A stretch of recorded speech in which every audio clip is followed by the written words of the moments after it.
Hello, hello, hello, hello, hello. Oh my gosh, my camera's acting up. Few things acting up. Can you guys hear me? That's my main concern right now, cause my microphone acted up just now, and I have to switch it. So this is not really a live microphone. This is a podcast microphone. So I want to know if you guys can hear me properly because um I'm not sure if you can. Let's see. I sound good? Okay, good. Alrighty. All right, Amanda, Christina, Noah, Grow. You guys, let's go. We got to get into this whole Sting drama. I know you haven't seen me on video for a while. It's the first video that I've been doing since my mother passed away. I want to thank everybody who's reached out to me, who has sent messages. I'm going to tell you something. I normally get on average a ridiculous amount of messages, but my mom passing away like broke the world record for me. I literally have not had this much messages in my entire life. I'm like shocked that I have this much messages. I still haven't even checked half. Well, I shouldn't say half. I haven't replied to half because um I it's just been a lot, and I wasn't able to get back to everyone, so I just did the best that I could.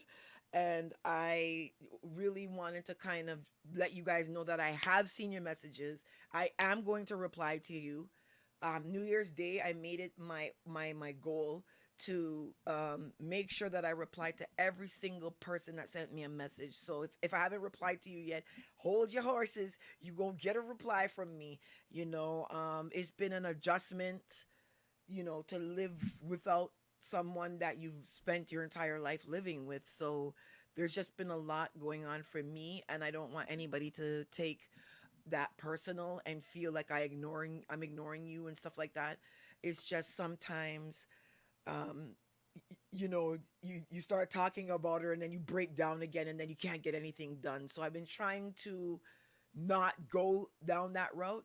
Plus, my mom wanted me to get back into video blogging and doing my lives. That was one of the things she really told me she wanted me to do. She wanted me to, just get back to where I normally was before doing the things that I did instead of just like trying to avoid the drama and the mix up and stuff with these dancehall people, because I'm telling you right now, as you've seen on Sting the other night, literally utter madness dealing with that. So if you guys can like my video, please, because I'm going to be going live every Friday, a little bit later, starting next week. I don't want to come too early, so I'll probably be starting like maybe about 7:30, 8 o'clock going forward. I wanted to come a little bit earlier today because I wasn't feeling well with my allergies, and I wanted to take my medication so that I can breathe. So that's gonna make me groggy. So I wanted to come a little bit earlier today. But I want to big up everybody that's there. Make sure that you like my video, please, because I only see 5 likes on YouTube right now. You need to like my video so that I can get back into the YouTube algorithm and that I can kick some butt out here in this blogging world and bring some real, actual, factual information and not be out here making up a whole bunch of stories like a lot of these other people are doing. And I'm gonna also ask you guys, especially my Jamaican followers, I need your help. I need your help against these dancehall vloggers because this thing that Babsy's Bajan is becoming a real problem. And if you are a Jamaican that follows me, I need you to be present at all times when I speak about dancehall in the comments. Especially make sure that you let these people know that I was here before all of them, and because I don't want to put my energy into battling them, but I need them to kind of get battle to keep them under control. So I need um I need my Jamaican posse to stand up and represent out here for me, because I'm having a lot of problems with dancehall bloggers and just kind of being Bajan and them feeling like I don't have a place here even though I came before them. You understand? Let me fix this a little bit. I look a little fuzzy wuzzy ish. Fuzzy wuzzy had a bear. Fuzzy wuzzy what? Why does my hair look like a big lump? This is what happens when you get Afro kinky. Cause people be like, we don't see your real hair, Babsy. You never wear your real hair. I'm like, because I have a big bald patch in the middle of my head. You want me to come out here and show you the big bald patch in the middle of my head so you can go and make me into a meme? Bitch, that's not gonna happen. You're not gonna do that. No, you will never see my real hair. I'm always gonna have on weave. I would rather you say I always wear weave and I want to be a white woman than you screenshot the big ass patch in my head and then you go and make me a meme. Oh no! Then you want me to be a Rogaine ambassador? No, thank you. That's not going to happen. So guys, Sting, very disappointed in Sting this year. Disappointed, disappointed, disappointed, disappointed, disappointed. But I need to talk to you about Sting. Because there's some things about Sting that a lot of people don't know. So I need you guys to make sure. You guys are saying my volume's low? Is my volume low? Is my volume sound low, guys? Maybe you need to turn up the volume on where you at. Anyhow, so guys, some information about Sting that you need to know. And I wanted to wait a bit because I wanted everybody to kind of have their take on it. And I didn't want people to be like, oh, here comes Babbzy trying to capitalize off Jamaica. And so I was just like, okay, let a couple days pass before I get involved in this. Now, big up Nuffy, by the way. Anywhere Nuffy's at, big you up, Nuffy. I just want to put a disclaimer in. This video is not against Lang or Heavy D, or I'm not trying to tear down anybody. We there's a problem here, and as a Caribbean blogger, it's very difficult for me to see the problem and not try to help. So let me explain to you what happened this year. Earlier this year, hi Big Roy, Big Ray Victor, hey, Big Ray Victor, long time. So in August, I was in contact with Lang, right? Lang is one of the promoters for Sting. Two of the main promoters is Lang and Heavy D, right? Nuffy and I were talking about Sting because they were making rumblings that Sting was going to come back. So the reason that I wanted to talk to Lang was because, and I'm gonna say it, I'm not saying this in a bragging way. I'm just saying this in a factual way so people can understand. I'm the only blogger, right, that travels around the world for dancehall, right? Dancehall bloggers do not travel, the majority of them, right? So let's say Terradan, big up Terradan. Terradan's what people love him.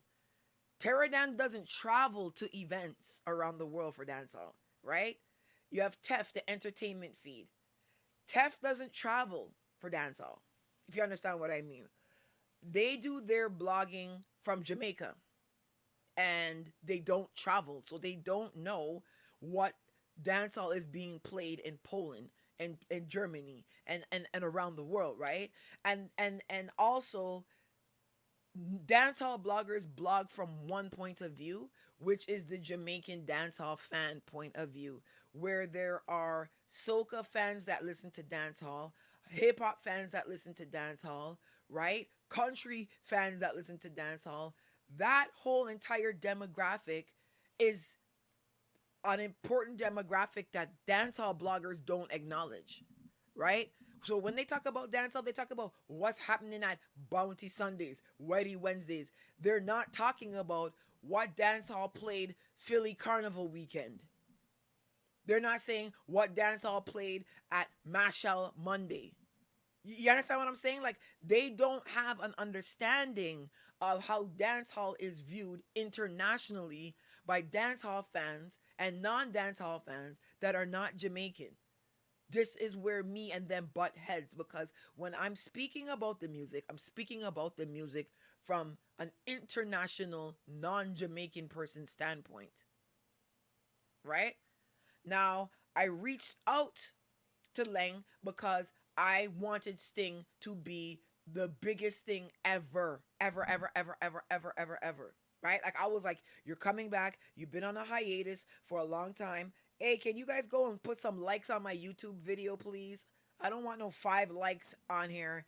I might have to just log off and stop talking if you don't put some likes over there for me. Oh, I see 36 now. Give me 4 more. And then I'll carry on with the rest of the story of what happened when me and Lang talked to one another. I want 4 more likes in my rascal today. Don't play with me. Don't play with me. Don't play with me. I want 4 more likes about this. 4 more likes. Oh God. Okay, okay, I got them. Um, I'm such a whore.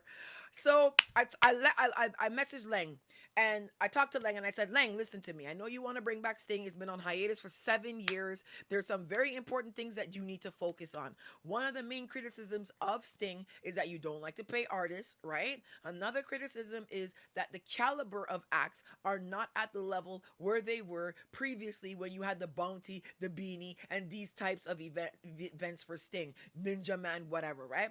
And I said, look, you need to take Sting international.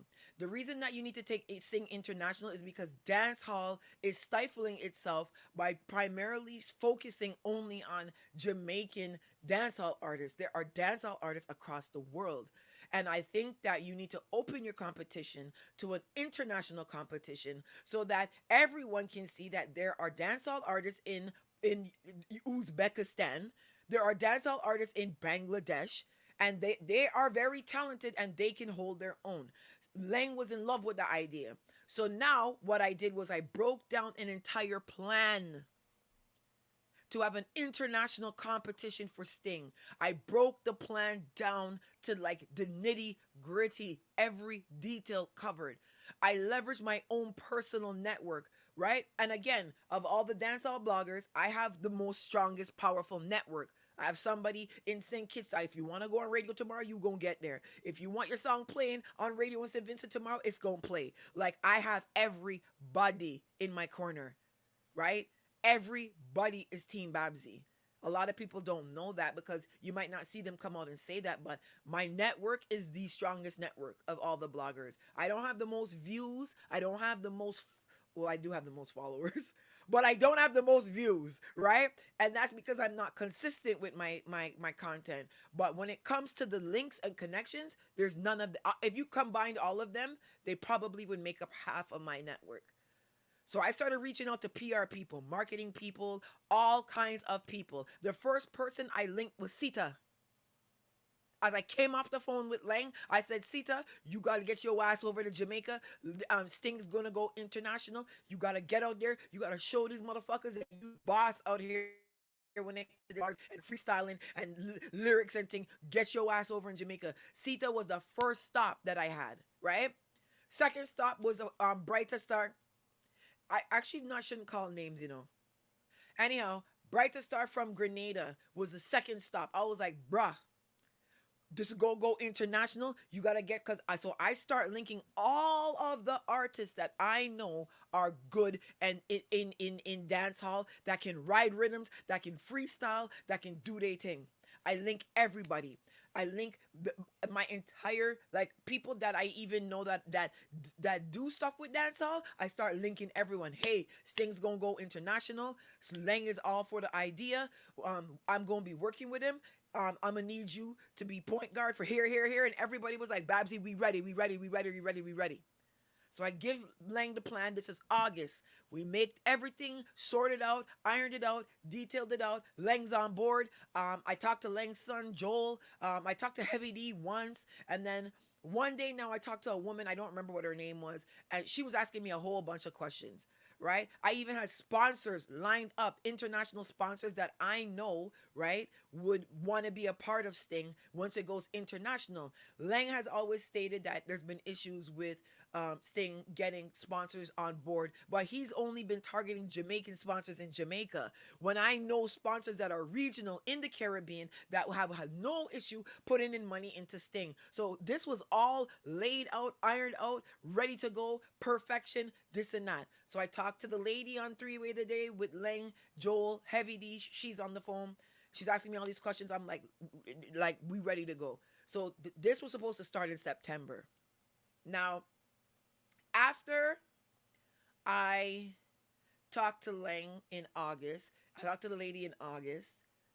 Lang and I were in contact every single day. We talked every single day. All of a sudden, I don't hear from Lang now. Message him, he don't answer me. So I'm like, okay, he's probably busy, whatever. Message him back the next week, no answer. So I'm like, okay, he probably busy. You know what I mean? Next week now, I message him again because this is mid-September now. Based on the plan, he needs to start rolling out the international part of the competition now, right?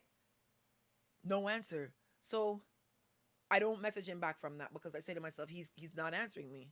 So he's not answering me for a reason. Whatever the reason is, I don't know, but he's not answering me. And I'm gonna run him down. I'm not gonna chase him. So at that point in time in September, my mom's still alive. I'm thinking maybe there's a problem because of this whole Babbzy situation, because there's a Babbzy situation that's going on, right? I'm not the most vocal person when I go through drama and go through problems, but there's a politician in Jamaica that has the same name as me, who is a part of the Ministry of Culture, who's also very, let's say, meddly into things. There's a problem, allegedly. Well, I shouldn't say allegedly. There is a problem with me having this name and her having this name and her being the person that she is and me being the person that I am, right? Because realistically, she's very well known in Jamaica. Nobody in St. Vincent knows who she is. Nobody in Antigua knows who she is, right? So when you say Babbzy, unless you're a, a Jamaican, there's only one Babbzy that comes to your mind if you're not from Jamaica, right? When you're Jamaican, there's two Babbzys that come to mind. But when you're from Anguilla, there's only one Babbzy, right? So I figured that because she would probably be a part of it, maybe there's some issues with my name and her, because there's issues there. I'm not going to get into that today. I'll get into that another day. But there's some issues there, right?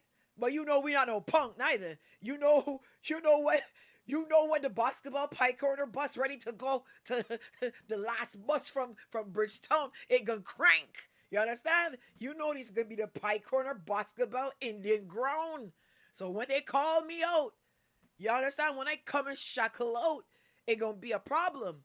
I trying not to shackle out because I trying to be respectful to everybody. But I will shackle out, and my mom is the only person that can stop me from shackling out. She not here. And if they keep poking me, I'm gonna talk. All right. All right. I also thought that maybe Lang took the idea, ran with it, and dropped me, which I didn't care. I didn't care because in my mind, I'm like, dancehall needs this.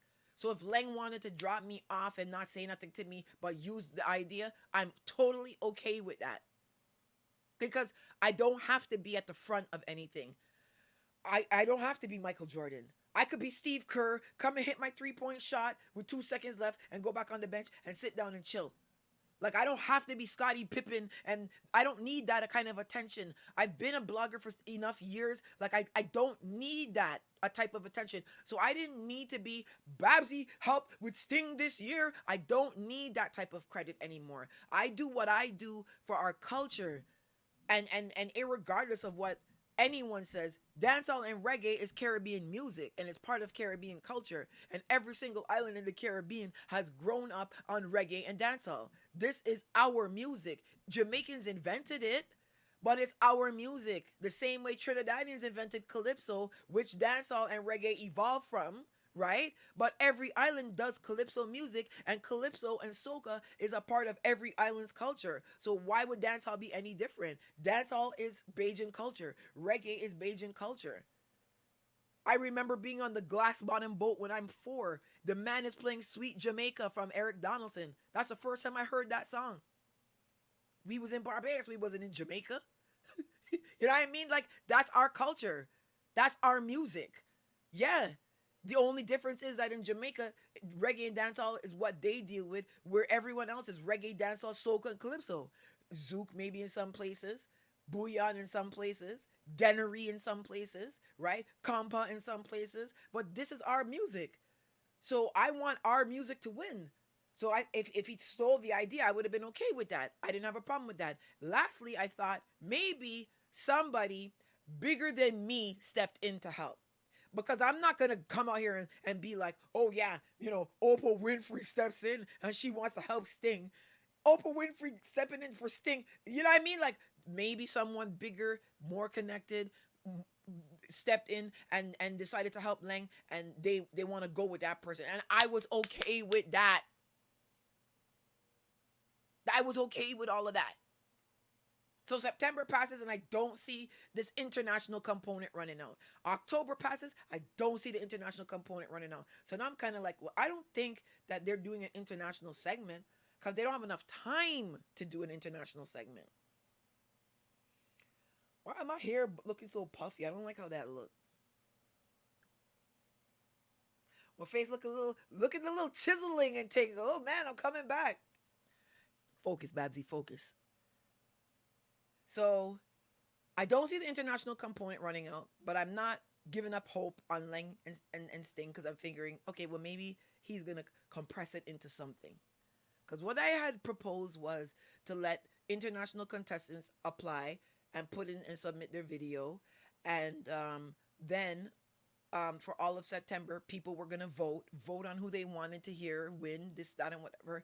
Then they to pick the top videos. They had an actual like wild card round where some people who did really good and might not have gotten a lot of likes on their videos could still be a part of it, right? And this would have driven the whole promotion of the event because you having people from South Africa competing, Rwanda competing, you know what I mean? Sri Lanka competing. Of course, this is going to be a huge thing. So this is where I am. I'm thinking that this is what Lang wanted to do. So now my mom passes away. I'm not really on social media, so I don't really know what's going on. I come back on social media a bit in December, and I see that Queenie and Amari are pushing to be on Sting. So I'm like, whatever. You know what I mean? I'm like, Queenie and Amari are not going to be on Sting because I talked to Lang. Lang doesn't want this. Lang understands how important this thing is for dancehall. Lang understands how important this thing is for his own reputation. There's no way Lang is going to book Queenie and Amari. This is just regular dancehall rumor shit. So when I see the Sting page post up Amari and Queenie confirmed, I'm like, well, what rascal is this? So now I confused. Because in my mind, I'm like, well, that means they don't have a show. They don't have a show if they're booking Queenie and Amari. They don't have a show. Because if they had a show, they wouldn't book Queenie and Amari. So now I'm confused as to how I got dropped out the loop. We were trying to make this into something huge. And now all of a sudden, Queenie and Amari are headlining Sting. This is exactly what Lang did not need for Sting. This is the exact direction he was not supposed to go, which he was well aware of. He was well aware of how bad this is going to make Sting look to do a clash like this. So I am absolutely speechless to see Amari and Queenie headline Sting. And then when I watched this whole show, I'm like, they didn't plan a show. They didn't plan a show. Like a lot of people are like, Babbzy, you know what? Remember, you the real deal, you know. So you being a part of Sting, you know, Lang don't want to pay artists and Lang this and that. That's what people are alleging. I don't know about this pay artist thing and not pay artist thing. You know what I mean? That's been a rumor for years. That's one of the reasons why a lot of these other artists just don't want to do Sting and don't want to be a part of Sting because they feel like it's always been a money conversation for some reason. I don't know. But in my mind, if it's a money problem, this is why the international component would have made sense because Red Bull wouldn't have had no problem to drop 100 grand. You understand what I'm saying? Like Heineken would have had no problem. Guinness, These brands that are typically involved in that. Now you start bringing in people like a Bungie Garland. Bungie Garland, the Trinidad Tourism Board, ain't got a problem to go and put money behind Bungie on Sting, right? Because Bungie Garland is the top lyricist, clash artist in the Caribbean. There's no Jamaican artist that can beat Bounty Killer, that can beat Bungie in a clash, lyrically, freestyle. No way. Garland owns rhythms, holds rhythms, any rhythm. Try to throw him off course. Give him a topic. He just say, freestyle about Babbzy yellow shirt. He would freestyle about my yellow shirt for the next 20 minutes. So in my mind, it's like these are the types of things we need to start showcasing to the people and let the people know that there are people out here that are article as hell. Dancehall, like the Bounty Beanies and them, they know Bungie Garland.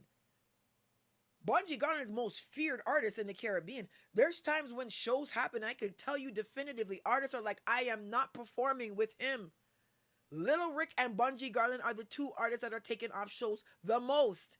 Because when artists hear that Little Rick is on a show, they're like, oh no, Little Rick who could jump in splits and flip and lift up fat women and whine to the ground, and he's 50 and his knees are still good. I'm not performing with him. Bungie and Rick are the two most feared artists in the Caribbean. I'm telling you that because I know when the shows are gonna book Rick and they're like, nah. Artists were like, nah, I'm not performing with Little Rick. No. Because that artist got some big songs, but they can't perform. They can't come and perform with Little Rick. Little Rick gonna go come. Look at Mashal beside Rick. We know Mashal can whine. We know Mashal has waistline for days when he was at the Barclays Center, right? When they performed Go Down, did you notice that Mashal stopped at one point and Rick went down and crouched down and whined in a crouch down to the actual ground? Rick's bum boxy touched the ground. Mashal went low for a regular person, you know, but Rick's actual boxy touched the ground without having to put his hands on the ground and balance. He just went go down, go down, go down, go down. Then it was like, come up, come up, come up. And he was on the ground. And I mean, Mashal is king. And Rick went down to the ground beside him. And Rick is older than Mashal. So when they wanted to do this international sting, I'm like, Bungie Garland, you know what I mean? We got to get the heavyweights.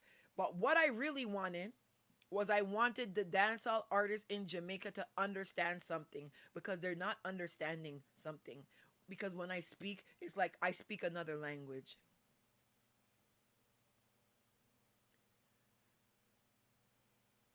The problem with dancehall right now is not dancehall's music, people doing trap and whatever.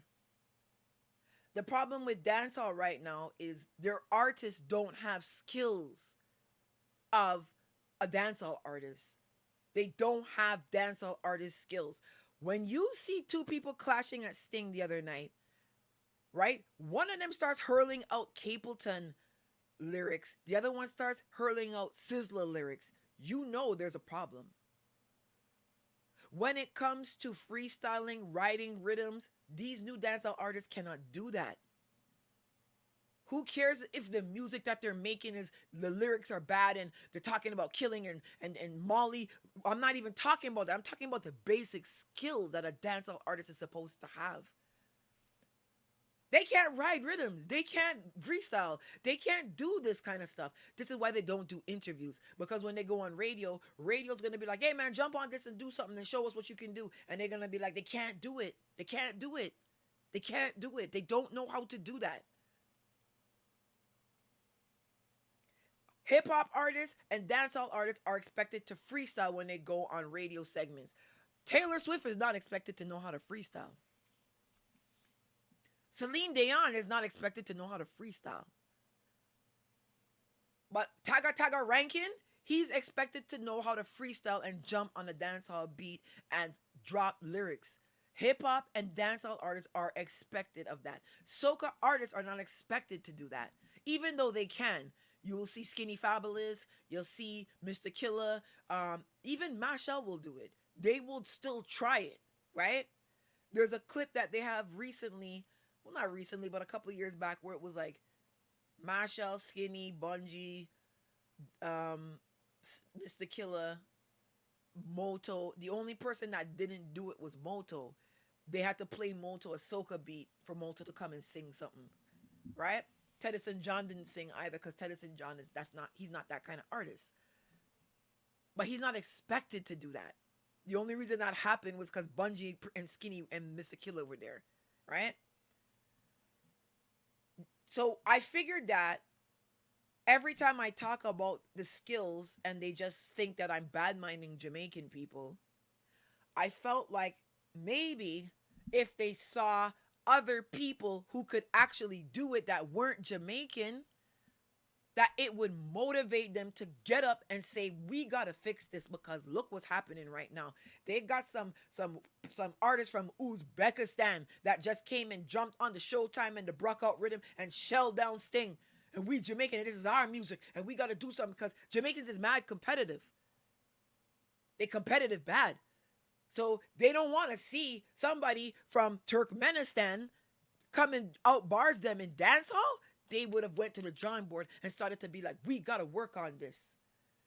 Because dancehall is in a bubble. They don't know what's happening with anything outside of dancehall. You can't ask them questions. So when I'm like Afro beats, soca, these sounds are impacting dancehall. They don't understand what I'm talking about because when they go to buy a bun and cheese, they're hearing dancehall. When they go to the supermarket, they're hearing dancehall. When they're driving down the road, they're hearing dancehall. So in their mind, they can't fathom how the hell could Afro beats be doing better than dancehall? How could soca be trying to come and take dancehall? Are you kidding me? And the thing about soca is this. Remember, dancehall people, not Jamaicans, dancehall people have always looked at soca as the most shittiest, inferior music on the planet. So to see soca rising to the point where it's starting to get booked where dancehall's supposed to be, they can't process that. That's why you see the hate come out. Oh, soca idiot music, it could never pass dancehall. Yes, it can. I lived in the era where hip hop wasn't supposed to go nowhere. Hip hop is the number one consumed music in America. When I was a child, it was rock and roll and country music. Rock and roll and country music 30 years ago, 40 years ago, you think they thought that hip hop was going to be where it is right now? They thought hip hop was a idiot music that's not going to go nowhere. Hip hop is not supposed to be where it is. Music can win, music can lose. There's no more blues music, right? There was one point house music was supposed to be the next biggest thing in the world. House music doesn't exist no more. Nobody don't be making house music no more. Music can die if you're not putting life and energy into it. Of course it can die. So I'm out here going to events, right? And I'm saying, hold on a minute. This event was supposed to have 8 dancehall artists. It has 2. It has 2 dancehall artists now and 6 soca artists. This is a problem. But the people I'm talking to, dancehall bloggers primarily, who don't travel, who don't know anything outside of what they know, they're gonna come and say, dancehall around the world, dancehall a win, Babbzy bad mind, she have an agenda, I true she want soca for win. If I had an agenda, I would be able to part the Red Sea like Moses. You think if I had an agenda, it would be against dancehall? It would be to give me powers. It would be to give me powers to like part the Red Sea. So they could rewrite the Bible and put me in there. I want to be in the Bible. If I had an agenda, my agenda is against dancehall. My agenda is to get me in the New Testament. Or the King James Version. One of them there. My agenda is for the art culture to win. That's my agenda. But whenever you critique dancehall, you're a hater, because you're an outsider, you're this and you're that. I'm the only vlogger that's sitting at this event, and I'm like, oh man, prime example. BRT weekend went on in this summer that just passed, right? BRT weekend had this year, it had Kess, Mashal, Dexter Daps, Spice, and Skilly Bang, right? Now, Dexter Daps and Spice, people very rarely complain about their performances. They always have good performances. Spice took the show. Dexter Daps took the show. You see BRT weekend? BRT weekend left a lot of these dance hall fans flabbergasted. They came out of BRT weekend like, Marshall performed for a whole hour and a half straight. He didn't get tired. He changed his costume. He did this. He did that. Kes performed for a whole. Oh my God, these soca guys, they. Dexter Daps is a great performer. Spice is a great performer. But now you're a dancehall person and you're watching Kes and Machel performing. Kes and Machel are cream of the crop performers. You're not used to seeing that because you don't go to soca shows, so you don't know that Machel is a beast. He's the Caribbean's Beyonce. You don't know that Kes is a beast because you don't see these people because they don't come up on your radar. When you talk about soca, you talk about Byron Lee. So now you at an event with some of your top dancehall acts, and you got Kes and Machel on the show with you. And you walk out of there flabbergasted. Oh, Spice had a bad day, and then maybe Dexter Daps was off. No, it's that you had two high-gunning bad men performing at the same night. So now they're like, oh, these soca guys, they could perform. These soca guys, they perform for an hour and a half and whine the whole time and had backup dancers, and they had this, and they had that. Yeah. Yeah. So when your top dancehall act walks out with a bottle of champagne in his hand, and he's like, yo, scammer them there, so-and-so there, pull up, selector. Yo, takes a drink from his alcohol. Yeah, man, yo, first time, like, you're seeing it now. You're like, holy shit, right? They said Skilly didn't do that well that weekend, but Skilly's a brand new artist. You can't expect Skilly to be performing like Machel and Kes, right? But that was the first time they've ever seen something like that are like pure dancehall fans. Because other events that have soca acts on it is never usually pure dancehall fans. BRT is a dancehall event.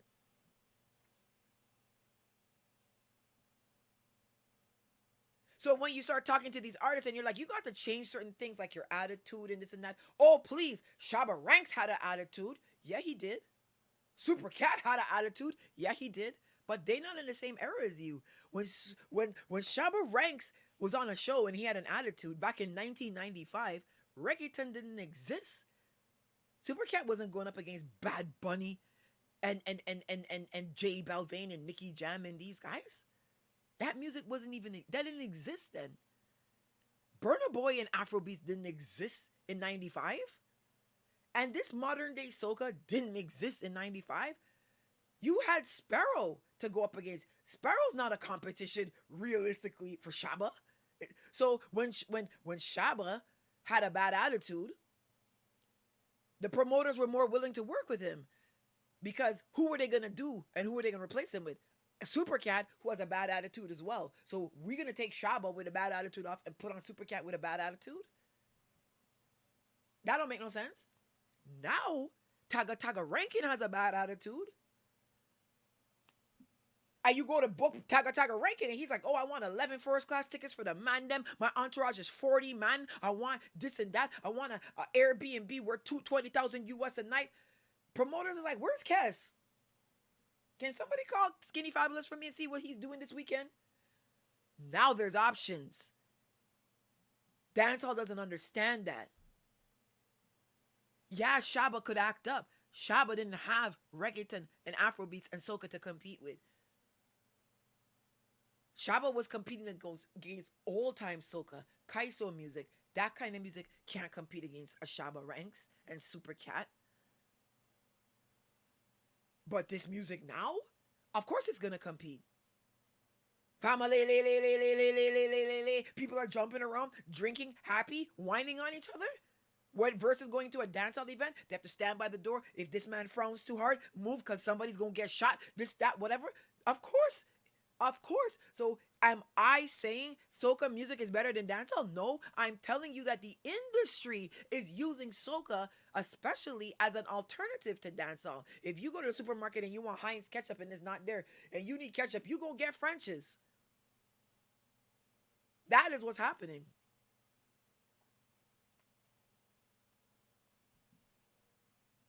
feel like I look fuzzy. What's happening is dancehall's being replaced. They just getting alternatives. Why am I gonna work with Taga Taga Rankin, who's gonna give me an attitude, when I can work with Lyrical? I could book Lyrical and Skinny Fabulous on the same event. All the Trinis are gonna come out. All the Vinci's are gonna come out. Lyrical's gonna travel with Spoogie, his DJ. That's it. Skinny's gonna travel with Rigo, his DJ. That's it. I gotta book 4 tickets versus Taga Taga Rankin, who wants 11 first class tickets. He wants a $20,000 a night Airbnb in Manhattan. I'm gonna book Skinny and I'm gonna book Lyrical, who can still come. They got a catalog of hits. They can go crossover a little bit and do a little bit of dancehall sound. I'm gonna book them. So that's what's happening. That's what's happening. Now back to Sting. Now, I don't know how I'm gonna word this. Should I clean off my camera lens? Let me try.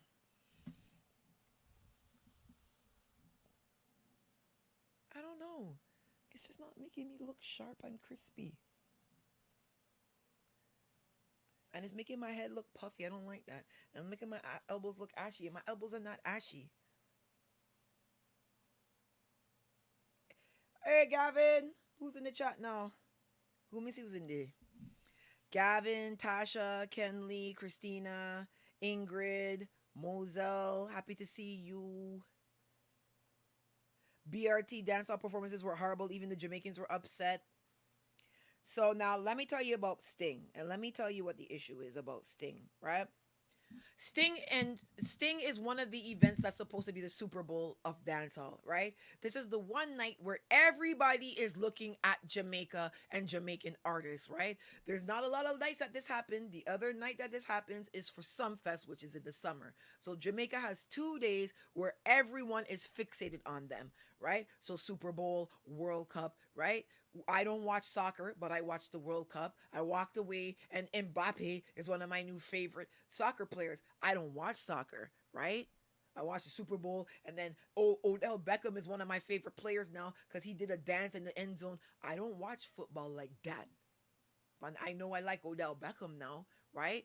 You're going to have people watching Sting that are not necessarily dancehall fans, but they know that it's the Super Bowl of dancehall night. So they're going to watch it because they're going to want to see entertainment. And what you've done is you made a mockery of Sting. You made a mockery of the history of Sting, and you made a mockery of dancehall, right? And the one difference that I'm going to tell you that Afrobeats, reggaeton, and soca have over dancehall is they will not sacrifice their music for cheap entertainment. Okay? Trinity's like Bacchanal. Bajans like Bacchanal even worse. Every single Caribbean island wants to see drama, wants to see pasta pasta, but they will not do it at the expense of soca. They will not do it at the expense of Afrobeats. They will not do it at the expense of reggaeton. And dancehall will give you cheap entertainment at the expense of dancehall. Most of the players in dancehall right now, they don't give a shit about dancehall. Soca artists give a shit about soca. Machel has soca first, his own desires and wants second. Bungie, Fayan, and I can tell you personally, these people have sacrificed for soca. They put soca first and they put their own needs second. Dancehall players put their own wants and needs first and dancehall last. That is why dancehall is look like a mockery, because there's no soca monarch in any island in the Caribbean that would have ever allowed a Mari equivalent, Queenie equivalent to come and compete in Soca Monarch finals. They would have run them off that stage. There's no way in Trinidad, International Soca Monarch Night, there's a Queenie and a Mari equivalent type person coming on there to come and sing soca. Trinidadians ain't playing that. You can't play with a soca like that. They're not playing that game. They'll laugh at the person and maybe let the 1-2 song. But when Amari starts dissing Shensia, you guys are supposed to pull her ass up on that. Shensia is the front runner for dancehall. Shensia is the front runner on the front line for Jamaican dancehall in mainstream. You're not supposed to let Amari sit down and be like, Shensia, dirty gal, da da da. You supposed to silence Amari when she starts talking like that. Because I will guarantee you, you can't talk about no soca artist like that. Some up and coming crazy motherfucker come and start talking about Edwin Yearwood. There's unstable people that do soca, but they're not made a joke of. They're allowed to do their music. They might be even allowed to do 1 and 2 shows to make a little bit of money. But there's no way that they're gonna be on stage or be on social media and they're running their mouth about Rupee and Little Rick and these people. They would get silenced the same time. They'd be like, you can't come up here and diss these people. No, you can't do it. But in dancehall, for cheap entertainment, you will throw dancehall under the bus to get a laugh. You'll throw dancehall under the bus to get a laugh. Soca fans will not throw soca under the bus for a laugh. No way.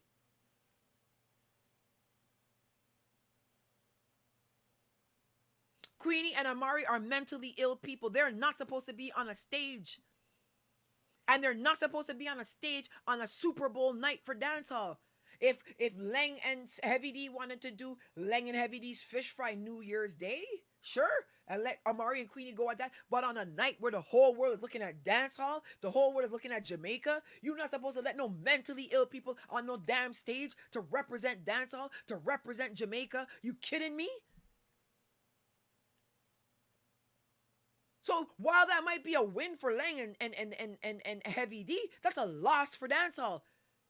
These other musics don't do that. They don't play chess like that. They don't put their music in a position for it to lose. They put their music in a position for it to win.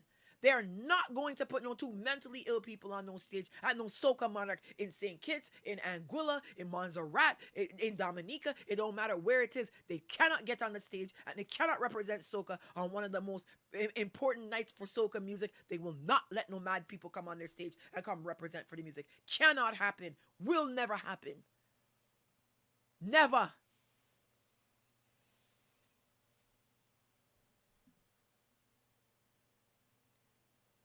Sting Night was a night not just for Leng and Heavy D. Sting Night was a night for dancehall, for Jamaica.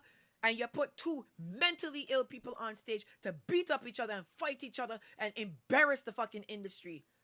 When now you come from Ninja Man and these people who used to represent, right? Now all of a sudden now, Bounty and Beanie 93 Sting now tarnish. You tarnish your whole legacy of the event. Because next year now you cannot go and talk to a Bungie Garland and be like, oh yeah, we're having Sting this year. You think Bungie Garland ain't gonna step on no stage after no Queenie and no Omari? Now the respectable artists that you could have had this year on the international component, they're not gonna come next year. They're gonna be like, no fucking way. I'm not going on the Sting right after Queenie and Amari pull off each other's wigs and this and that. No. No, I'm not going on that.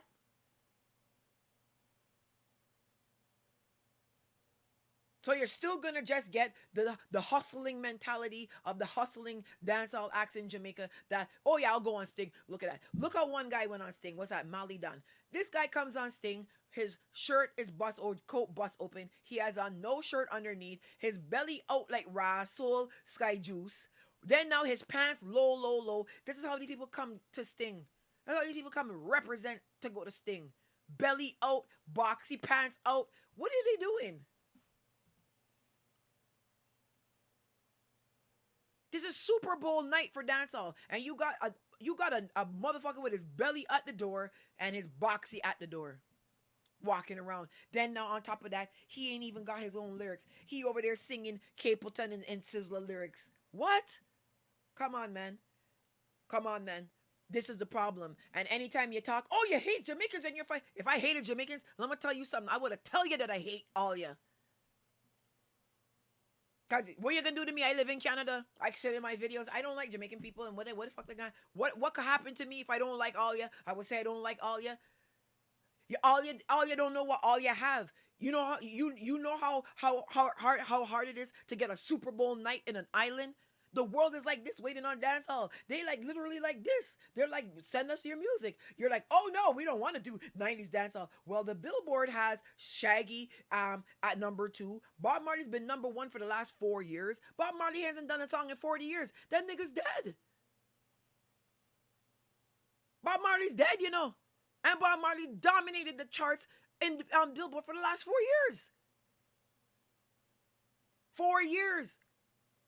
Shensia had released her album. Shensia went and talked about everything on the planet. She all talk about she want to get bull by a man. She want penis and she asked and she still ain't past Bob Marley. What's this telling you? Still ain't past Bob Marley. #2 album every week, Boombastic Shaggy. That's 1993. #3 album every single week, Dirty Rock by Sean Paul. The first song on the album is Infiltrate. Infiltrate is 1997. UB40, 4th place every single week. UB40 is from the 80s. Red Red Wine? Red Red Wine is on the Billboard charts for reggae and dancehall. Red Red Wine.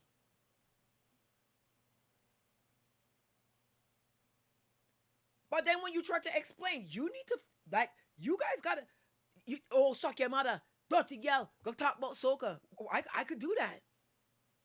I could very well do that. I just think that being a Caribbean blogger, with all the information that I have on both sides of the fence, whether it's reggae, dancehall, soca, calypso, what was the point of me having the information and I'm not saying it? I can tell you, there's Jamaicans out here.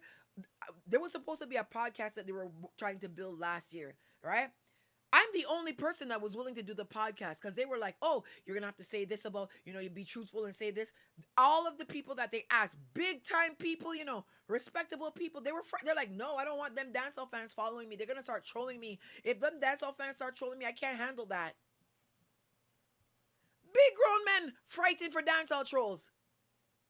No, I don't want to do that because if I do, no, because then all them dancehall trolls come on my page and no, I'm good. These are Jamaicans afraid of their own people.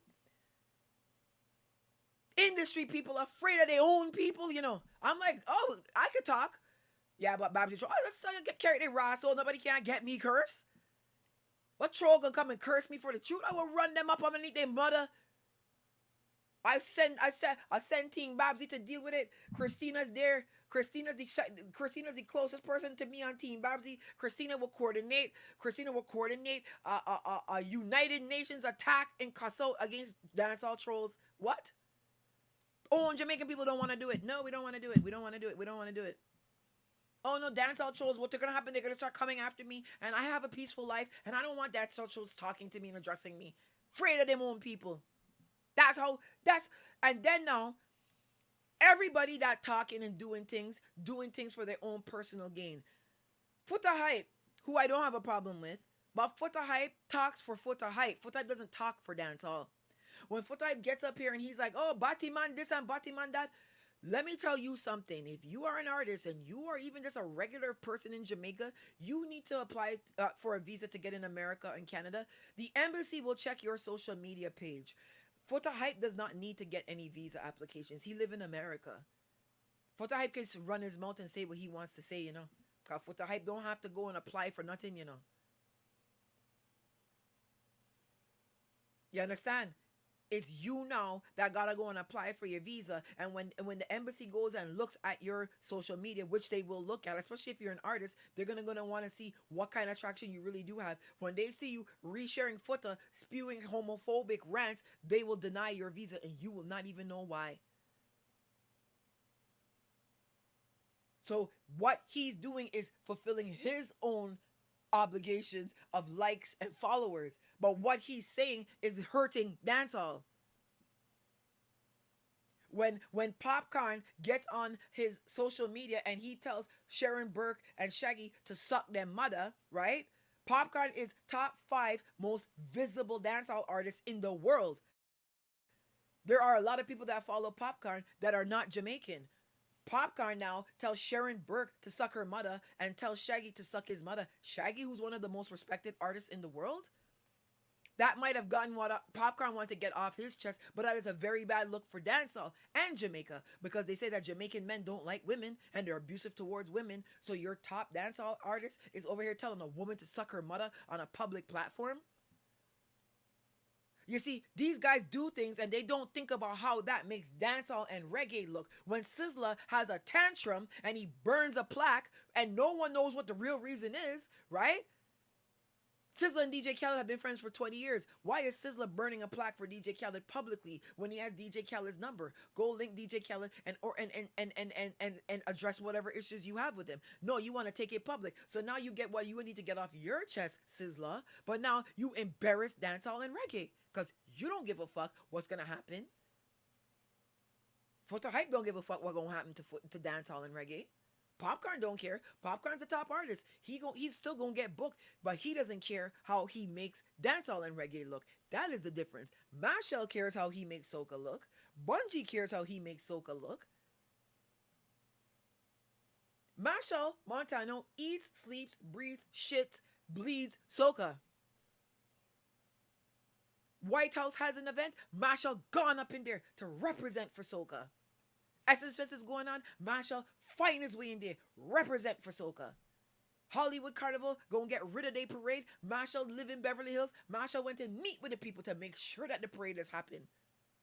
Them men just represent for soca. Whatever you say about Mashal, you don't like him, this and that, you would never see me talk about them men. Because them men represent for the music. Bungie Fayan represent for the music. Soca comes first for these people.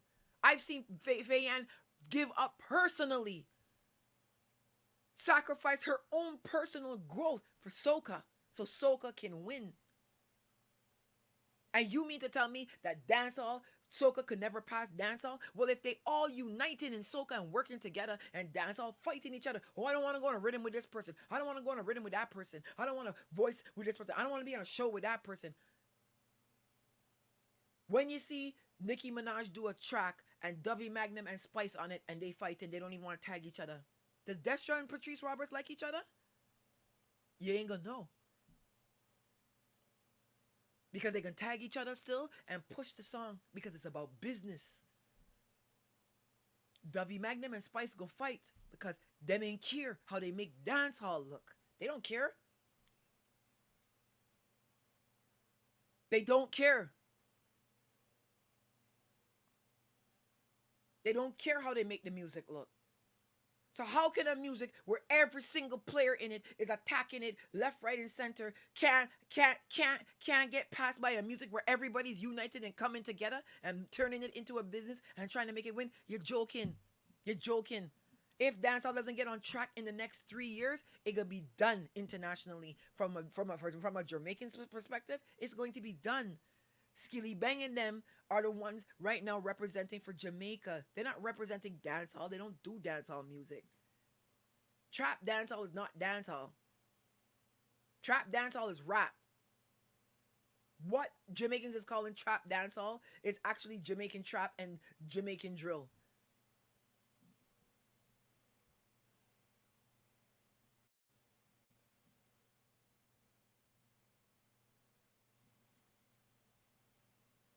And I'm going to show you something.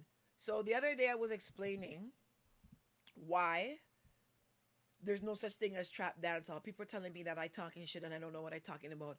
First off, music is identified by the beat, right? Music is identified by its beat. So when it has a particular sounding beat, that's the music that it falls under, and then it breaks down that way, right? Like, let me see if I can get this song for you. So I want to play a song for you, right? So that you can understand exactly what I'm talking about.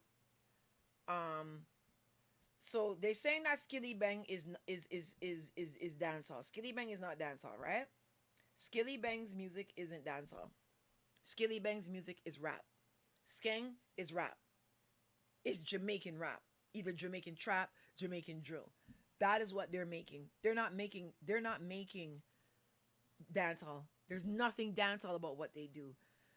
And the reason that they're calling it dancehall is because it's Jamaicans making it. It's not dancehall. It's rap.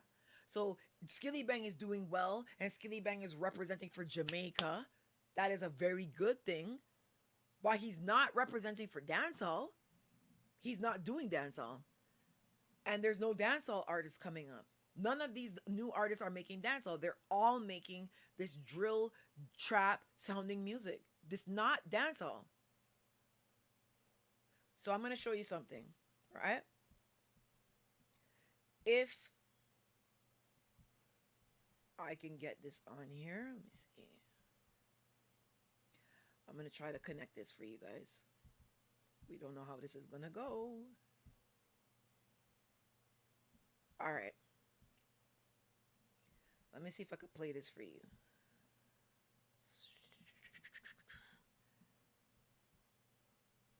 Tab. Let's try this. Okay. This is. Let's see if this is gonna play. Yeah. Yo. You don't able to hear that. Yo. Hold on one sec. I'm gonna stop sharing this for a minute. I want to play something for you, but I want to camera audio.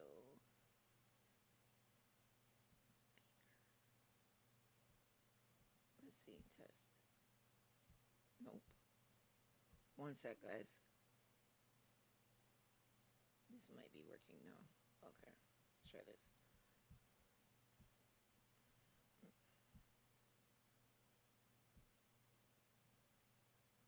It's not gonna play. For some reason, it's not gonna play. Let me disconnect the AirPods and see if it will play. So, if the logic is that the music that if the logic is that the music that Skilly Bang and them are making is trap dancehall, then we're gonna be confused about something. Let's see if this is gonna work now.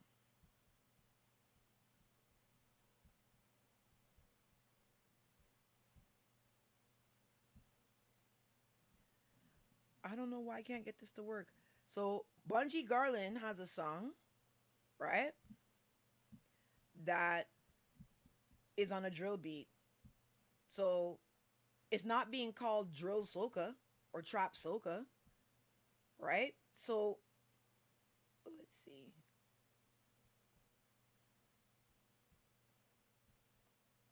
Speakers. I might have to play it. Let me see if let me try and play. I'll play from my phone because it's not connecting here at all. I'll play from my phone for you guys.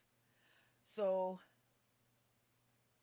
I want you to hear this song because I want you to understand the struggle when you're trying to deal with this music thing. And hold on.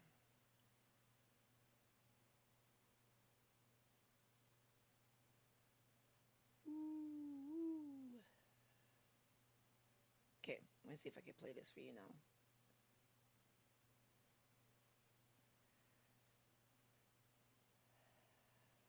Here we go.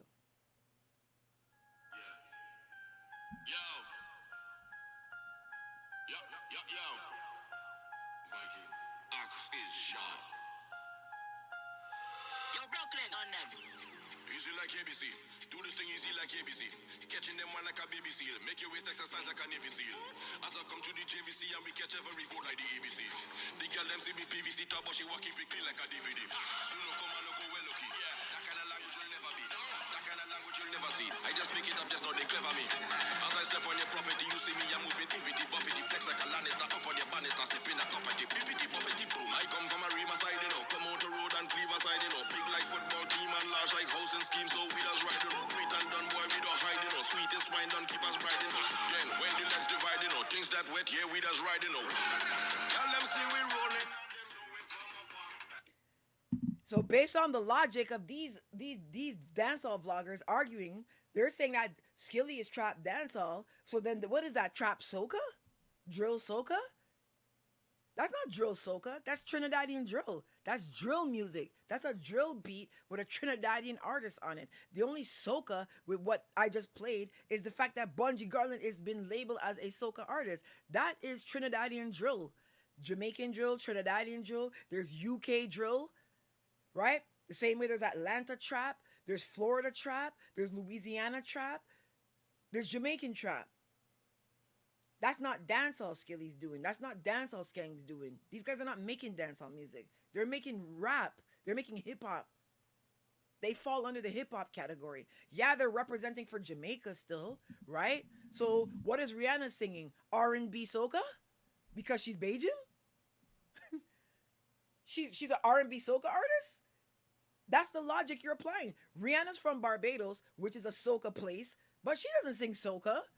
She sings R&B. She sings pop music. She doesn't sing soca. So what Skilly Bang is singing is not dancehall. It's trap music. It's drill music. It's hip hop. He's a Jamaican hip hop artist. That's the logic. And there's nothing wrong with it. But when people are like, oh no, well, Skilly Bang is representing for dancehall. No, he's not. You don't have dancehall artists anymore. Hardly any of your artists make dancehall. That's part of the problem. Because that's what the world is waiting for. So yeah, it's cool that Skilly's been able to make his way into trap, but the world is not trying to hear trap from Jamaica. The world wants to hear trap from America. They want to hear dancehall. No one's telling you not to make trap music and drill music, but we're telling you you can't not make dancehall at all. You're not making dancehall music. You don't make dancehall. None of your music is dancehall. And when you look at the top streaming artists of Jamaica this year and this and that, none of the music is dancehall. None of it. It's all trap. It's all drill. It's all hip hop beats. All of it. All of it. When last has a dance hall song come out where people can dance and they don't make dance hall?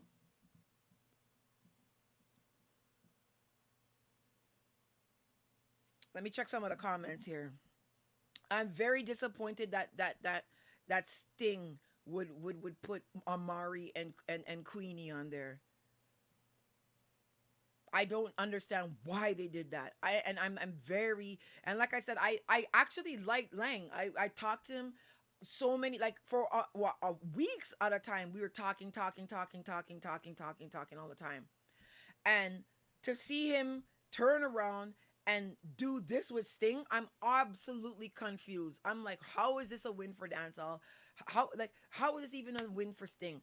Book Queenie and Amari on a show during Easter when you have a fish fry in Portland or on Malines Road down in Crown Olympia Hotel parking lot or something. Like, this is not, dancehall cannot keep allowing these clowns to be a part of it. You cannot keep doing this.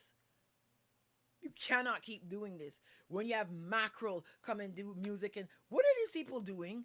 These are not dancehall artists. And if I was a dancehall artist, I would be very discouraged to see Queen and Amari at Sting. And I'm making real music, good production, and I'm not getting no attention. That's why you're seeing so much more clowns coming about, because this is the free entertainment that is dominating in Jamaica. And it's like, oh yeah, laugh at this person, laugh at this person, but at the extent of your music, at the expense of your culture, that's where the problem is. Right? Like I said, we in Barbados, there's a man named Ninja Man. Ninja Man sometimes puts on a panty and walks around in Bridgetown and does whatever. We know he's a madman, right? You might see an odd video recording of him here and there. You think Barbados is gonna allow Ninja Man on Soca Monarch? Party Monarch? They're not gonna let that happen. They would be like, no, he can't go on that. Even if he entered, they would lose his application. Because one thing with Soca, they are not going to allow Soca to be the butt of the joke. They're not going to allow Soca to be the butt. In fact, I saw something happen in Soca the other day that all my years as a blogger, I have never seen. Remember the little white chocolate boy that came about, and he was just like, oh, I'm the first soca dancing influencer to travel the world, and da da da da da. And then everybody was like, what did he say? He said he did what? Then now he came and doubled down. He's just like, yeah, I'm just letting you know that I took soca dancing to the next level and to higher heights. I have never, ever in my life seen soca music unite and kick out somebody like they did to this white chocolate boy. This is the first time I sat back and I'm like, yo, Soca, we really coming together. We really coming together. You get your Anguilla, Montserrat, Virgin Islands, every motherfucking island that got Soca on it, jump out and was like, carry your ass. Even Jamaicans was in there. Move your blood clot from the Jamaicans. It was telling him. Trinidadian was like, haul your mother cunt. Bajans was telling him to carry he rascal. That man hasn't even shown his face since then. Soca came together and kicked him the fuck out. They were like, who are you talking about? Not our music. Not the music that we work hard to build. You gonna come and play that? You gonna claim this? Get your bitch ass up out of here. And they kicked him out. I've never seen nothing like that in my life. They kicked White Chocolate out of Soca. I mean, I gave him some kicks too. you know? I told him I was going to stone him if I see him whining anywhere to any of our music. But I've never seen Soca do that because Soca was always divided before. It was like, well, Trinidad is the Mecca and da-da-da-da. And all of that's done now. All of that's done now. That's why you're seeing the movement. That's why you're seeing this movement happening. People are like, Soca's seasonal. Soca can never. Soca's not seasonal. Soca is seasonal in the islands. Toronto's a 24/7 Soca city. New York is a 24/7 Soca city. London is a 24/7 Soca city. Because Trinidad Carnival is coming now. We're gonna get new music for Trinidad. When March comes and their music's done, that's when Barbados and Grenada and St. Vincent and St. Lucia, Antigua, St. Kitts parade is coming just now. Caraco's parade is gonna be like Soca is going on all the time. Maybe not in Trinidad, maybe not in Barbados, but worldwide, new soca music is coming out every single day because carnivals are happening at different times of the year. When Trinidad Carnival is done, all the big Trinidadian songs are going to get pulled out of that, right? Then you're going to have Grenada, St. Vincent, St. Lucia, Barbados, Antigua, their carnivals. When you see July come, a lot of the biggest songs, that's going to be a part of Caribana in Toronto, right? When Caribana in Toronto's done, Crop Over is 2 days later. When Crop Over is done, Boston and Notting Hill wants to know who the top songs were from Grenada, St. Vincent, St. Lucia, Antigua, right? Because they already had the top songs from Trinidad that they're going to be having in the rotation, right? Then now Labor Day Parade in New York is in September, right? They're going to take songs that were big from the summer and they even blow up songs. Skinny Fabulous, Wrong Again. That was not the biggest song on the rhythm in Grenada. It's the Labor Day Parade that blew that song up. It's the Labor Day Parade that blew up when we touched down, the whole place shelled down. So Soca is happening all year round. Uber Soca Cruise now comes later and they blow up songs. So no, Soca's not seasonal. Soca's happening all year round. Maybe not in islands, but in the diaspora, of course it is. It's happening all year round. So you blow up at the Labor Day Parade. Now you're on the Uber Soca Cruise booked. Now you want, like, that's how the music works. It's just a cycle every year. And Trinidad's doing their music new certain times. Barbados are doing their music certain times. So you're getting music all year round from different islands. It's not seasonal.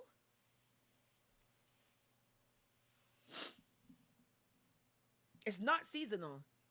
The only part of music that's seasonal is for artists that might have one song that blew up that year. And this is actually what I was talking about as well. So you see at Sting, you see these artists, they can't perform. They're struggling with the mic. They're struggling to balance their voice and whatever.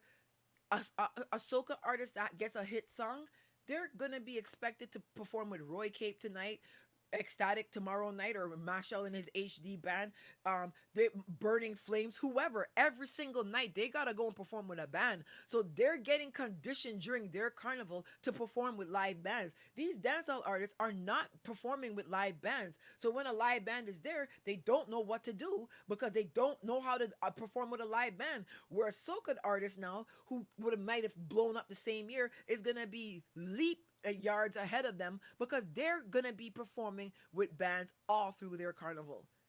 Whether they're from St. Kitts, Montserrat, Dominica, they're going to have to perform with live bands every single night. Dancehall artists are not pressured to do that. They can perform on tracks. Soca artists, from the time they get a one hit, they have to know how to perform with live bands. So when you hear me saying these things, I'm not saying soca artists suck and soca artists are better than dance artists. I'm telling you, here are the deficiencies and here are the gaps in these dancehall artists. You're going to have to start filling these gaps.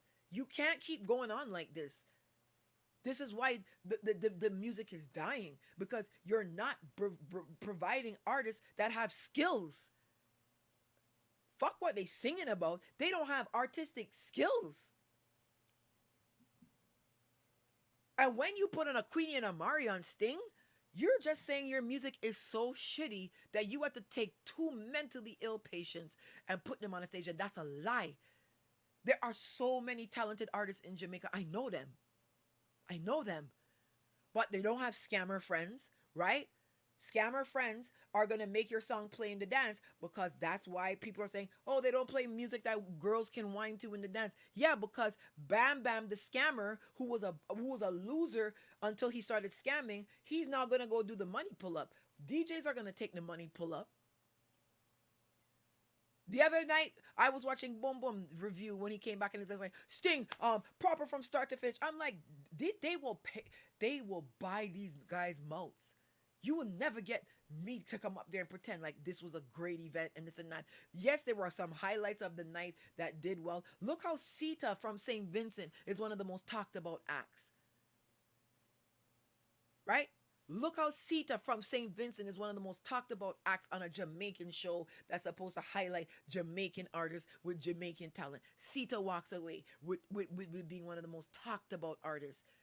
We been known Sita. Sita's been on my segments many a times. We know Sita. We all know Sita. But Jamaican Dancehall doesn't know her because they only know Jamaican Dancehall artists. They don't know there's a motherfucker over in St. Vincent, right? They don't know Brighter Star. If Brighter Star ever stepped foot with them men, it would have been problems, you know. Brighter Star ain't nothing easy, you know. Brighter Star ain't nothing easy, you know. At Brighter Star, you fling any rhythm at Brighter Star is gonna handle that. These guys can't handle the rhythms.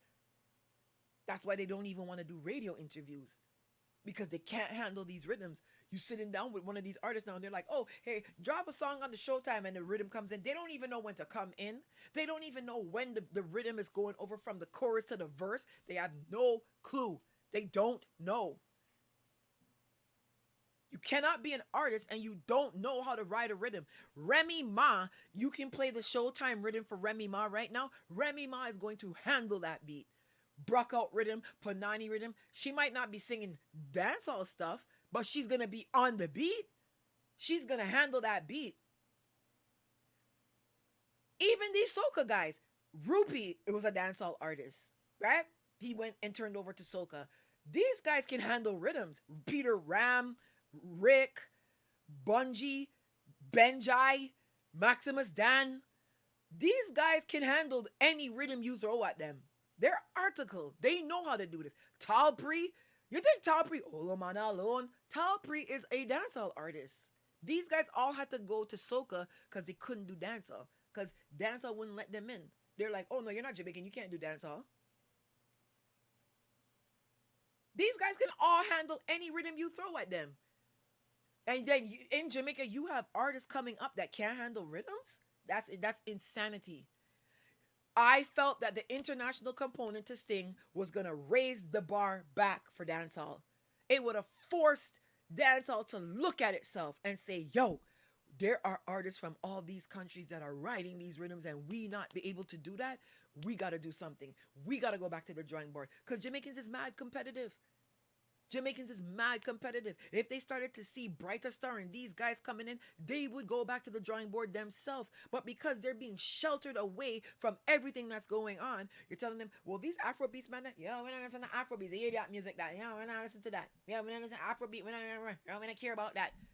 Yo, but they have some soca. Yo, we don't listen to soca. Soca, I hear that music. And seasonal music, that I hear that music. And soca not gone away. That's how they have their mentality. They just have it blocked off. It's like, you need to open your eyes and see what's happening here. You got to open your eyes and see what's happening. And they won't do it. They won't do it. No matter how many times you try to explain it, you're seen as bad mind. You're seen as fighting. So I'm like, bring international acts in. Hardcore international acts that can fucking stand up and deal with this dancehall thing and show these men that Jamaica has to wake up. They got to wake up when it comes to their music. Because dancehall is a Jamaican thing. Even though there's international acts, a Jamaican person should still always win that clash.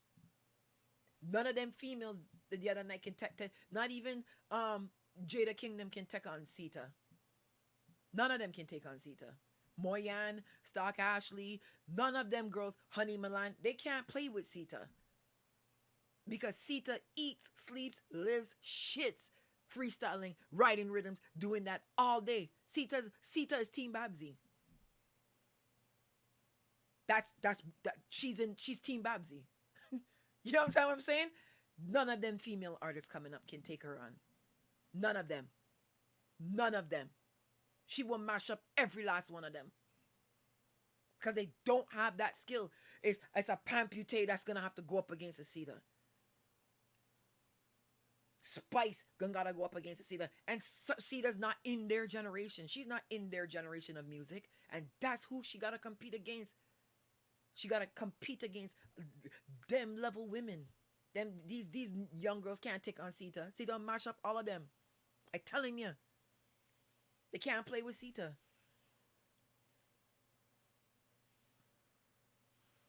Which artist that in Jamaica who can't handle a rhythm? Amari and Queenie. Oh, you didn't watch Sting, did you? Only foolishness being supported in dancehall. Like I said, we all love entertainment. We all love bacchanal jokes, laugh, but we not willing to throw Soca under the bus for it. We protect Soca at all costs, right? We can't do anything about dancehall because it's always one of go suck on a mother and study on his own music and this and that. So we can't tell you what to do with your music. It's your music. In your eyes, it's yours. And your eyes, island people are outsiders. I don't know how island people can be outsiders when Skilly Bang's first flight out of Jamaica was to Trinidad to go perform, and Skank's first flight out of Jamaica was to Trinidad to go perform, and Chronic Law, one of his first flights to Barbados. The Caribbean supports dancehall in its entirety. Biggs One Don has one song, but he's over in Guyana performing. The Caribbean has always supported dancehall. So when you're turning around and saying them for suck them mother and go study soca, that could be done. That could be done.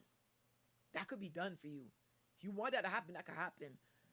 You know, the stage on Sting. I like Junior Taylor. I'm sorry to call names, guys, but Junior Taylor, Robert Lee, both of these men are Team Babbzy.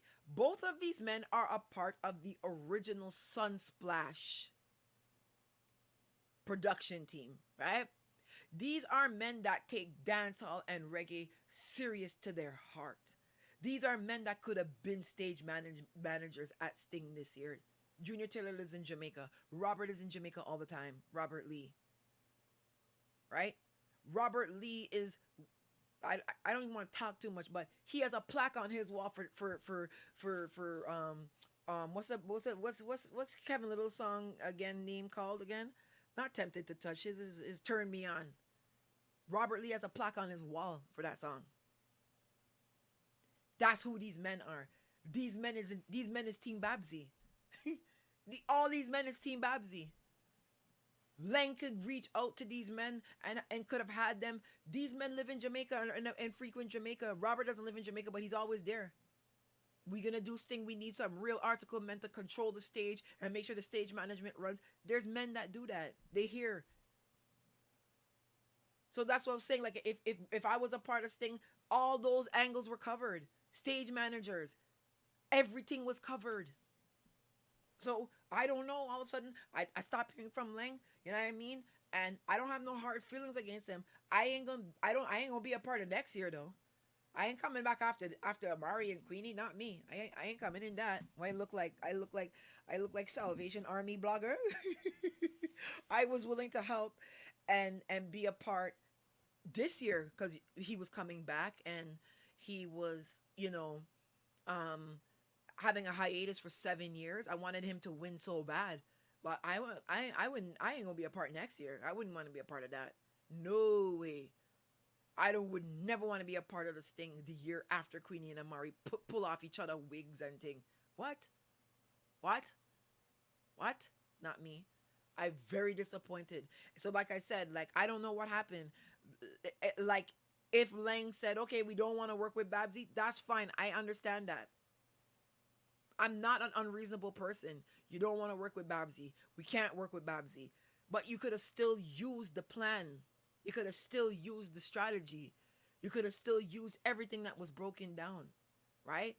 You found somebody bigger than me. I'm not saying I'm the biggest person in an entity in the world. You know what I mean? I just know that I've been to a lot of reggae events and dancehall events around the world. I see what works, I see what doesn't work, and I kind of know about Sting because I followed every single Sting from the time I was a child. So now that I'm in a blogger position, I'm in an analytical position to see the music from a different angle. I'm telling you, I didn't feel like it had to be me to be a part. I told you, I don't have to be the Jordan and score the 50 points every night. But once the culture wins, so I'm upset because it's like, okay, I'm not a part of the movement now. But then now, dancehall gets thrown under the whole goddamn bus. The Super Bowl night for dancehall. This is how this goes down.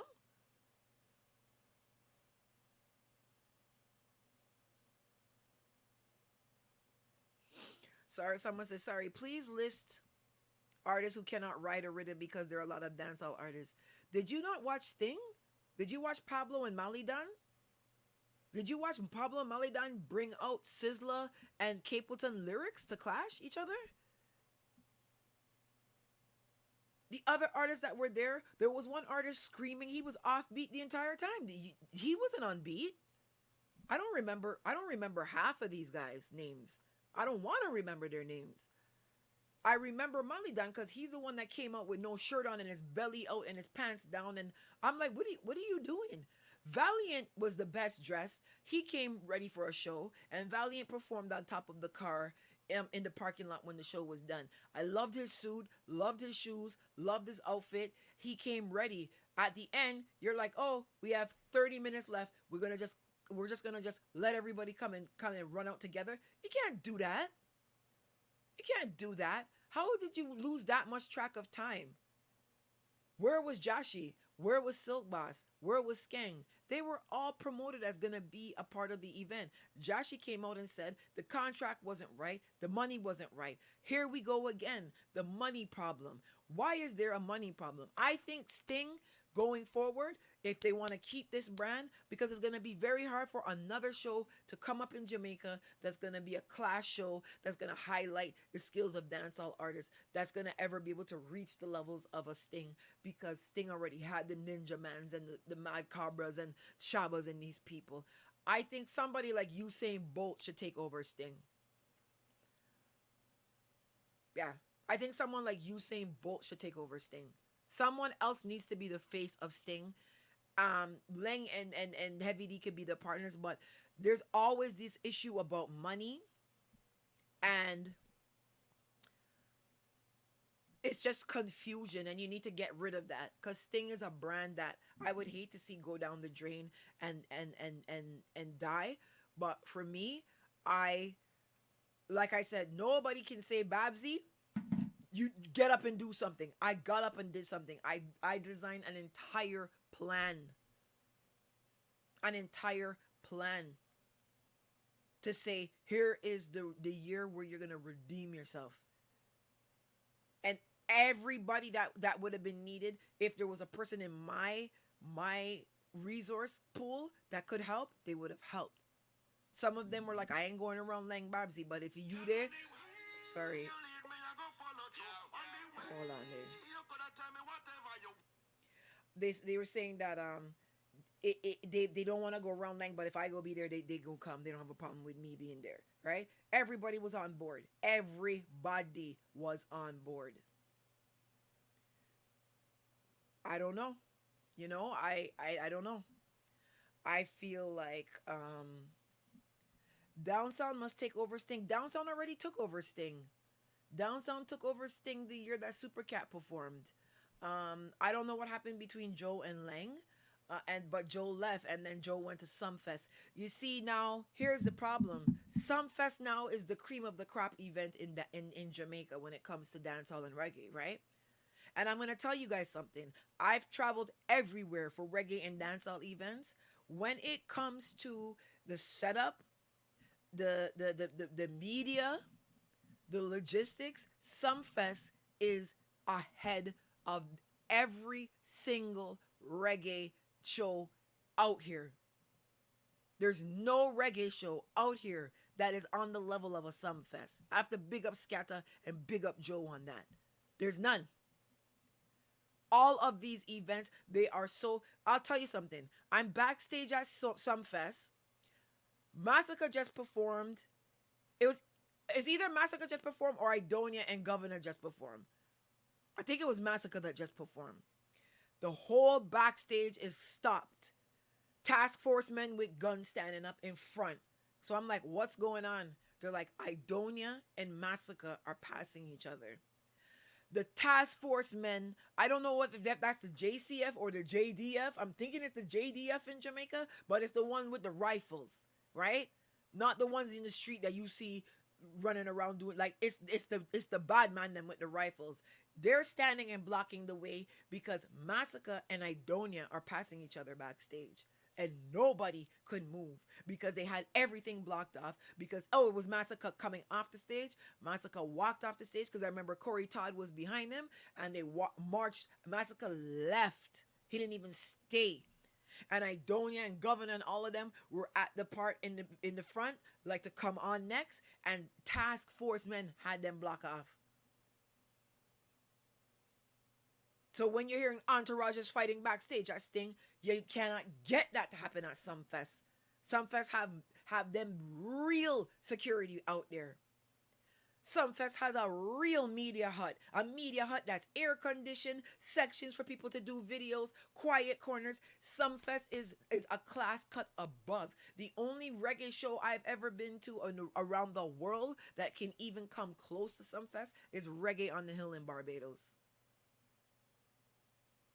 And the only reason that Reggae on the Hill would be a little bit kind of a balance is because Reggae on the Hill has booths you can go to get food. So you have an Hennessy Artistry, same promoter. You can go and sushi's here, and you can go there and you get curry Indian food. You go there like they're VIP, second to none. Second to none. The only VIP I've ever seen better than Hennessy Artistry and Reggae on the Hill is Brian Lara All Inclusive in Trinidad. And that's not a reggae event. Brian Lara All Inclusive had Richard's Bacon Shark and all kind of thing. I don't even really eat. And I was there stocking up food, putting it in my bag. I'm like, I got to fly back to Toronto tomorrow. I'm going to take some of this food home.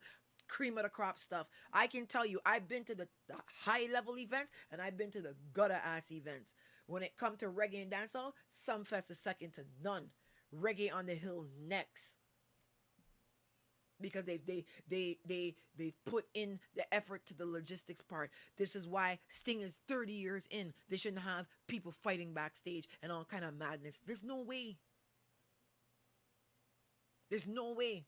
Sumfest is a signature Jamaica Tourist Board Ministry event. Sumfest is a huge Jamaican marketing event experience. This is why it's top notch. It is.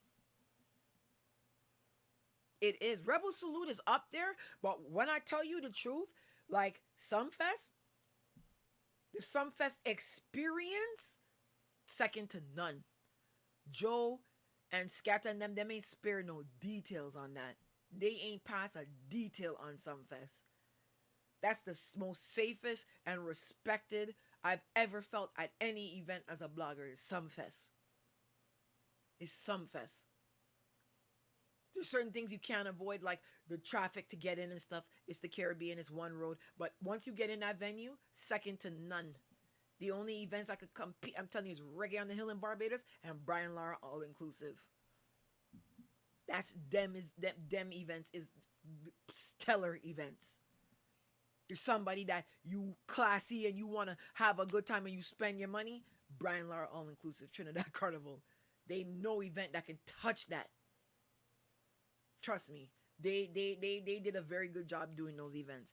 But I want to make a shout out to a few people. Andre Martino, what you doing up in here, Andre? What? A bus. Andre, come in here. Sandra, how are you doing? Lamar Lamar liked to troll and thing. Joe wanted his own thing and didn't want to share the responsibility with Lang. That is super Nick. I heard so, Drea, Babbzy, make sure it well planned next year. Drea, I ain't going on nothing after no Amari and Queenie. I never saw shame in my life. Say my pussy fat, say my pussy fat, say my pussy fat, double tap. I'm just like, well, what the rascal is this though? Why these fucking people just always fuck up themselves? Why dancehall just do this more for? What the say my pussy fat, say my pussy fat. Shut the fuck up, rise dirty bongo. And I'm like, what? Yeah, what my mom's always say, you just ever see the light. My mother would have, hey, my mother would have, oh God, if my mother ever see that Sting, she would have, oh God, boy. Sting doesn't pay. That's Sophia Jacob. Yeah, I hear so.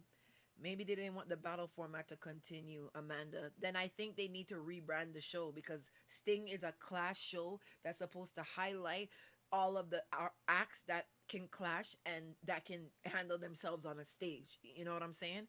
Reaping what you sow. What's up? Love you so much. Hope you good. Reaping what you sow. Sion Brown. They both deserve a box from Sizzler. How do you go up as an artist and go and sing Sizzler's lyrics? It's not like you're burning flames and the biggest song is Family by Skinny Fabulous and then you go and you sing over the song. You want to clash and you clashing with Sizzler and Capleton lyrics? Oh, God. Oh, God. They shamed Jamaica real dancehall artists. Oh, God. Oh, God. I was shamed bad. I said my pussy fat, say my pussy fat. Said the double tap. And then they're like, I love you, you love me. And I said, but what the raw soul is this, boy? These people can't be fucking serious. Now I gotta be Bajan for a minute. God bless you. What the raw soul is this? I sitting down with my mouth on the ground. Then I see what the hell happened to Amari? I don't really be on social media and follow mad people. But I always thought Amari was a plus size person. What the hell happened to she? That she, but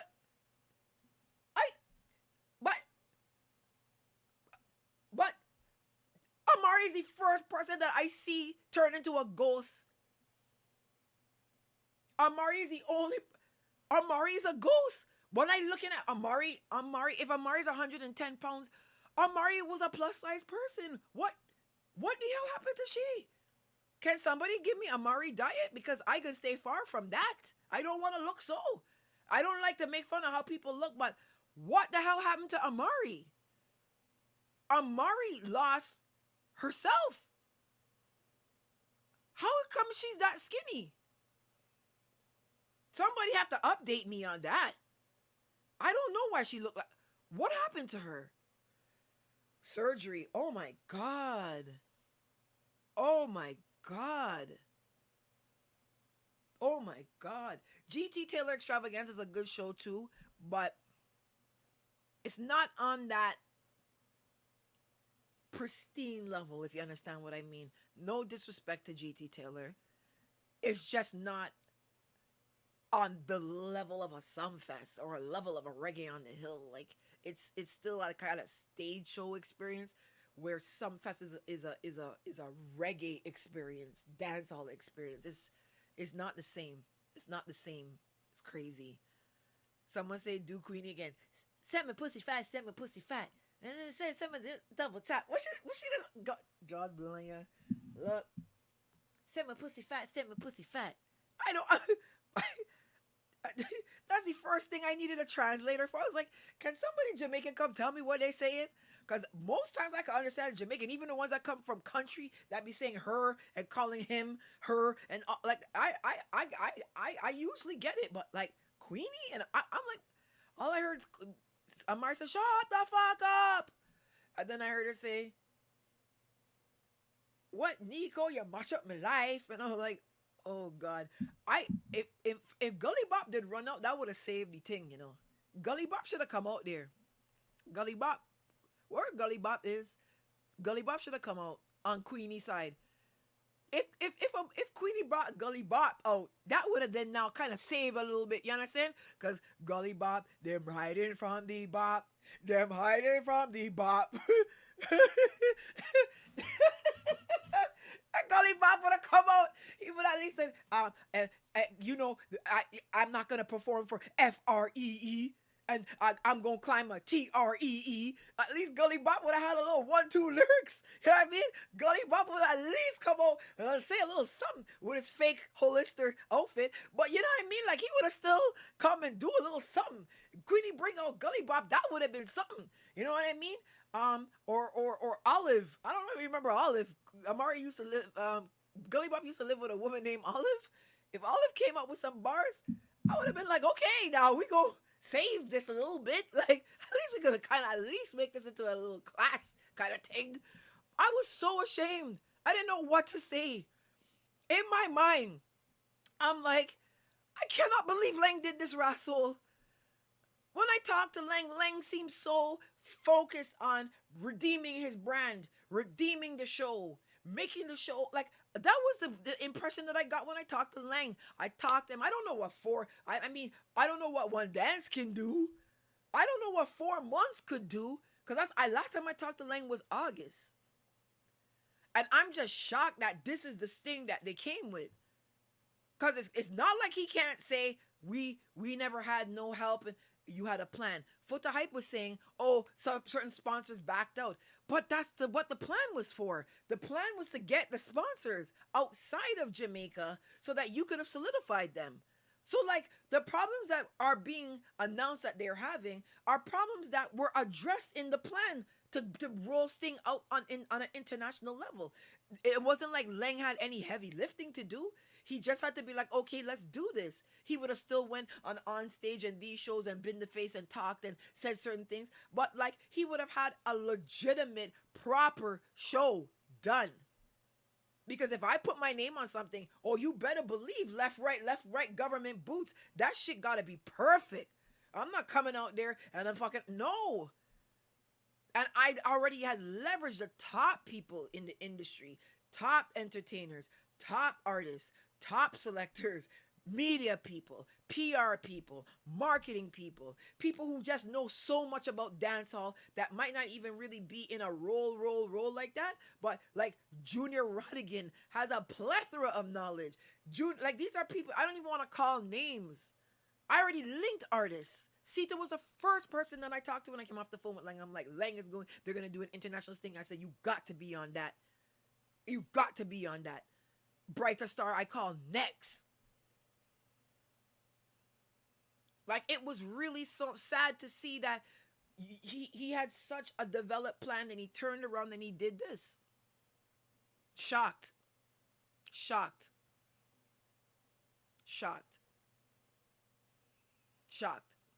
So Lang hasn't reached out since. No, I have not spoken to Lang since August. I messaged him a few times in September to be like, hey, what's up? Haven't heard from you. Is everything cool? No answer. I'm in a group with him, Heavy D, his Lang's son Joel. We're all in a group and they've just never replied back to any of my messages. So I'm not gonna kill up myself and try to force myself in something that I'm not supposed to be a part of. If I'm not supposed to be a part of it, I'm not supposed to be a part of it.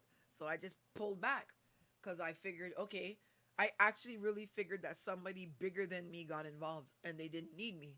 So they were just kind of like, yo, all right, Babbzy kind of gave us some ideas, but we got somebody bigger than Babbzy, so we don't need her no more. So, you know, and I figured maybe they thought the conversation might have been hard to have with me. Like, hey, Babbzy, thanks for everything you've done, but we got somebody bigger and badder than you, so we don't need you anymore. Because I'm not out here trying to profess to be the biggest and the baddest and whatever. You know, I know of all the dancehall vloggers. The dancehall vloggers don't have a network like mine, right? Like, everybody else, they're like, views this, views that. I can do a video on YouTube and get 2 views, but nobody's... You could have 1 million views on a video as a dancehall blogger. You don't have the network that I have. I'm not a views-driven blogger. My power comes in my network. If somebody wants something done tomorrow in St. Vincent, it's done, right? So, like, I thought that maybe Oprah Winfrey or somebody big stepped in that was going to televise it and do this and do that, because Sting is a very recognized and well-known brand name, right? So I just felt like, okay, they got something bigger and better. So to see what they ended up with, there's no excuse, because all of the problems that they had a solution for the problems. They had a solution for all those problems. So they chose that path. They chose to go down that road. They chose that. Leng and Heavy D chose that. They chose that. There's no if, ands, or buts about it. Like that's what they chose. That's what they wanted. So I was surprised that that's how this whole thing ended up because I they had a plan with every detail covered. Good body gal Babsy, not chase the man with her good. You guys are silly. Hey, Dwayne Adolph, what's up? I'm a power broker. In a sense, you know what I mean? My culture comes first and I come second. Dancehall bloggers, they come first and they don't care what happens to dancehall. They will lie on any artist, disrespect any artist, drag down artists to dancehall artists to the ground. But once Google sends them their money at the end of the month, they don't care. They don't care about dancehall.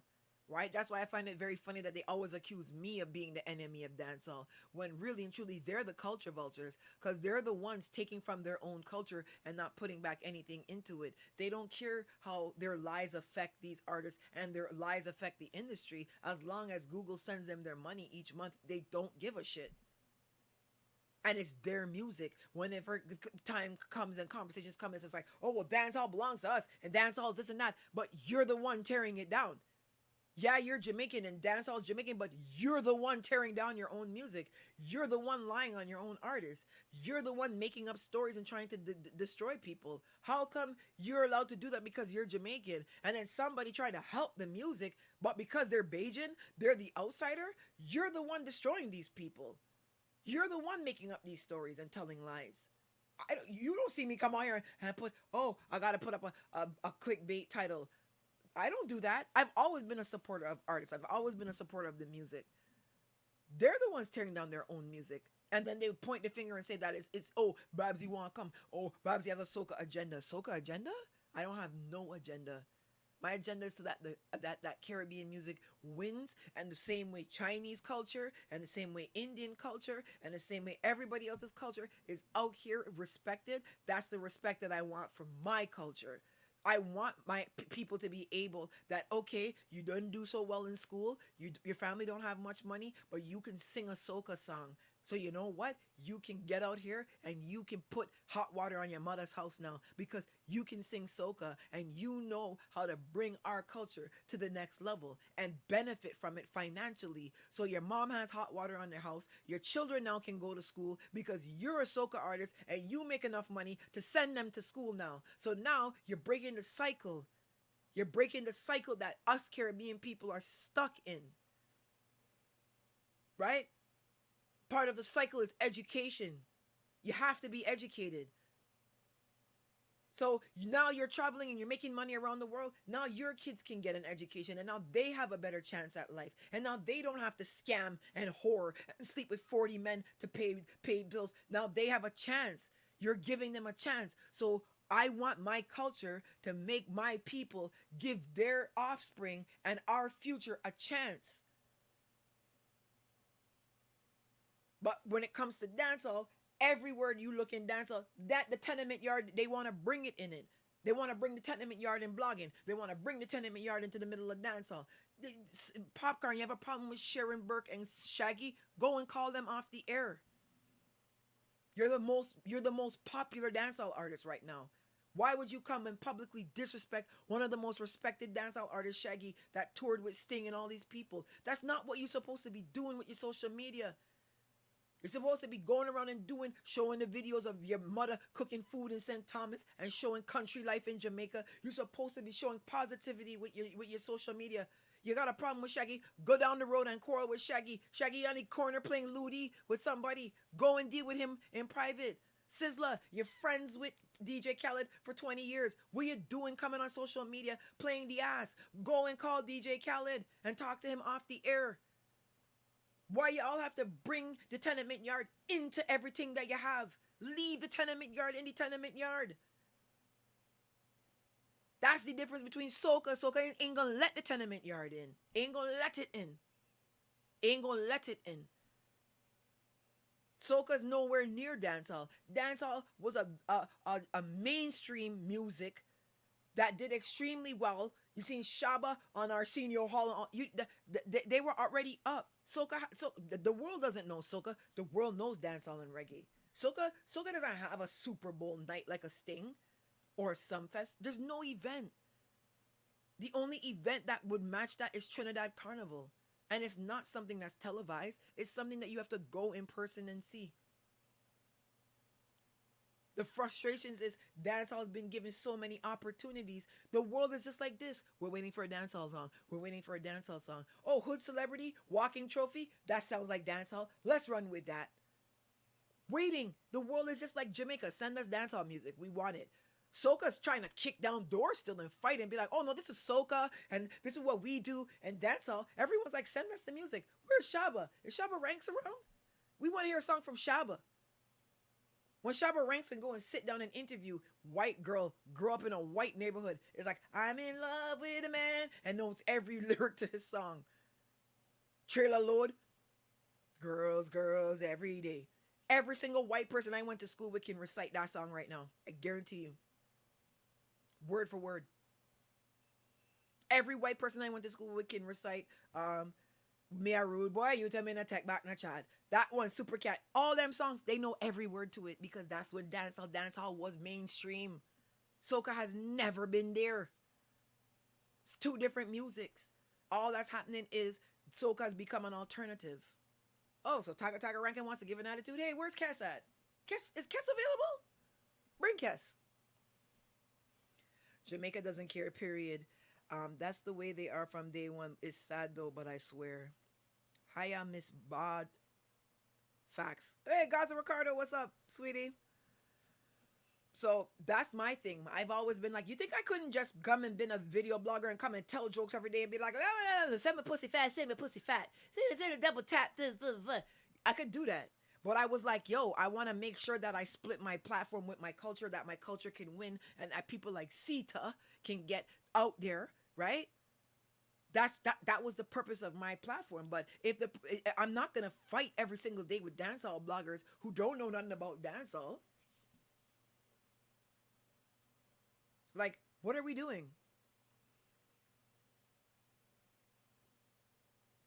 And what confuses me, the other day I'm listening to these guys talking. Oh, one thing they do, they've stolen from dancehall.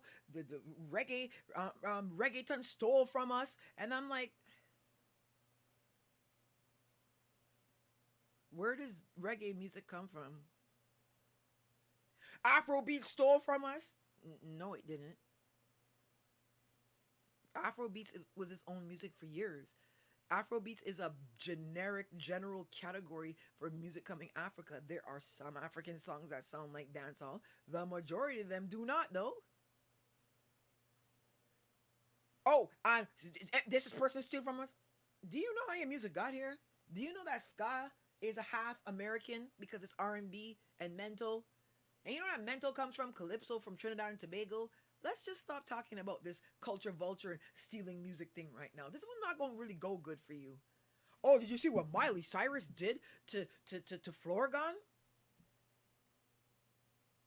That's the dumbest conversation ever. That conversation drives me crazy. I'm going to talk about that another day. But yeah, so Sting, like I said, I tried to help, guys. I'm a Caribbean blogger. I'm on the side of dancehall and reggae just as much as I'm on the side of soca and calypso. I did what I could. I tried to help. It didn't work. I'm just letting you guys know that I did put my part in and I tried to be a part of the movement and try to help get it back on track. So I'm out of ideas right now because yeah, I don't know. I don't know. I don't know.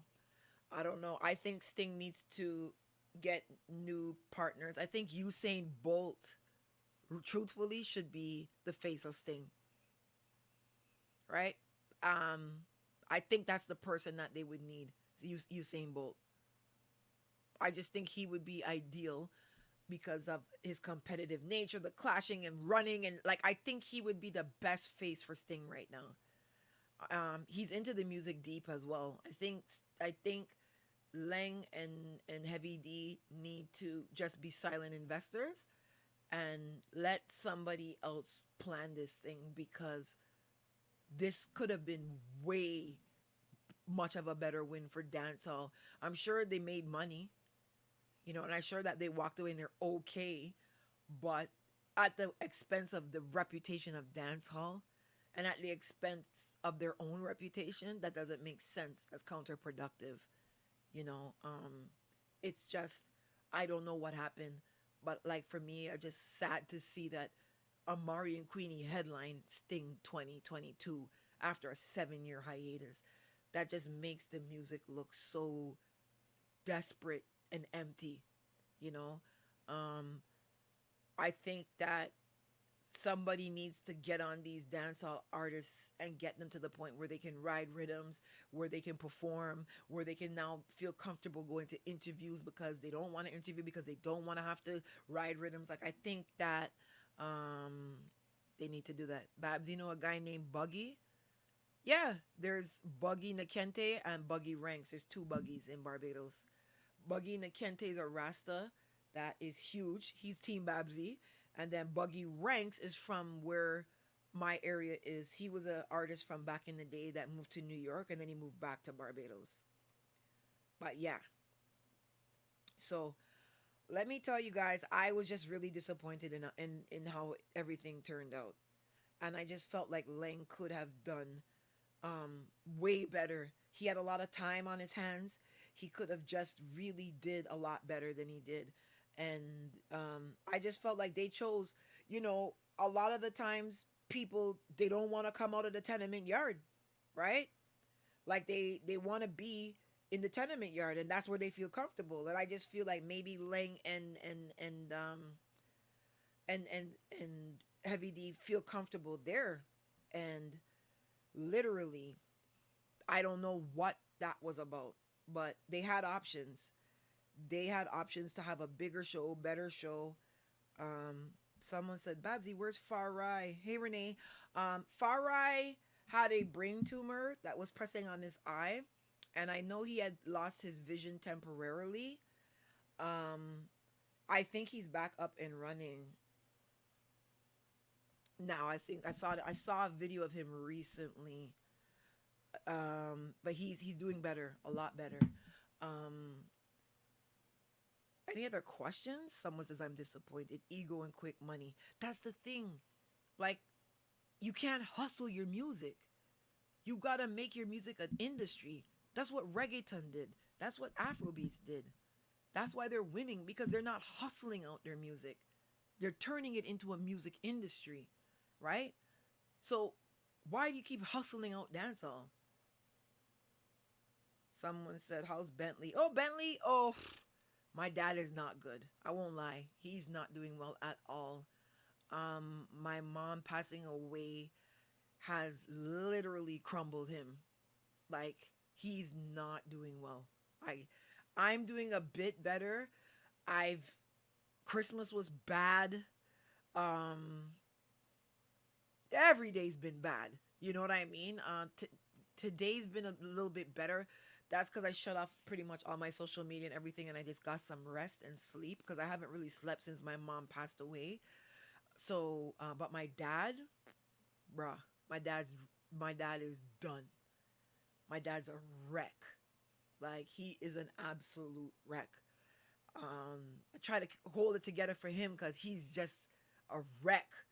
Like he's a wreck. Like when we went to go pick out the coffins, he couldn't. Like he's a wreck. Like he's just an absolute wreck right now.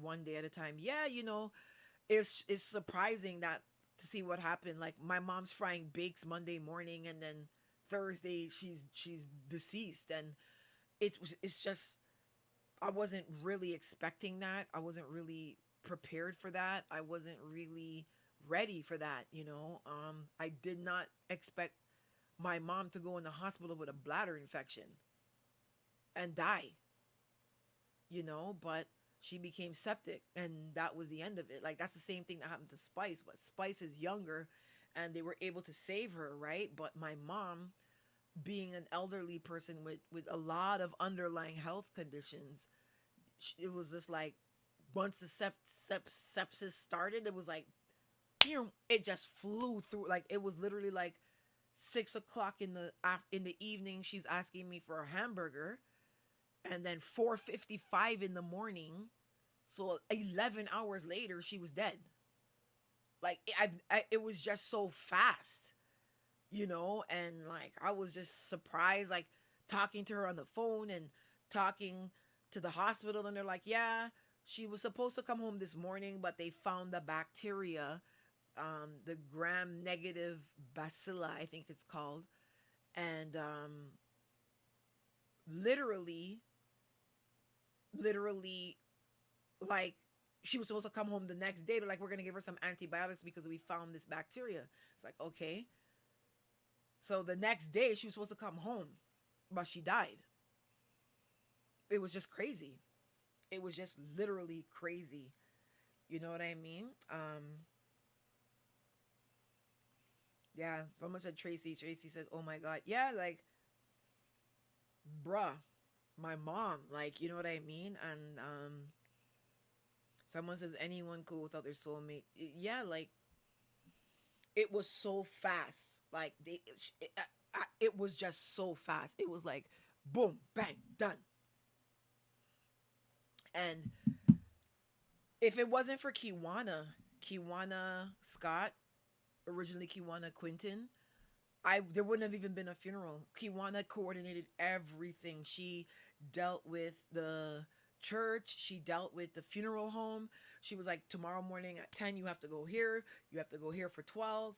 If Kiwana did not help me, I probably wouldn't even be up and running right now. Like she literally took control of everything. And then Tyrone came from America, Tyrone Blackburn, my lawyer, and like he just came in and was just controlling the house. Like it was just like, okay, we gotta go this time, we gotta do this, we gotta be in the limos for this time. Like so if Tyrone and Kiwana weren't there, I don't know what would have happened because my brother, he's not really that organized type of person that is like project managerish.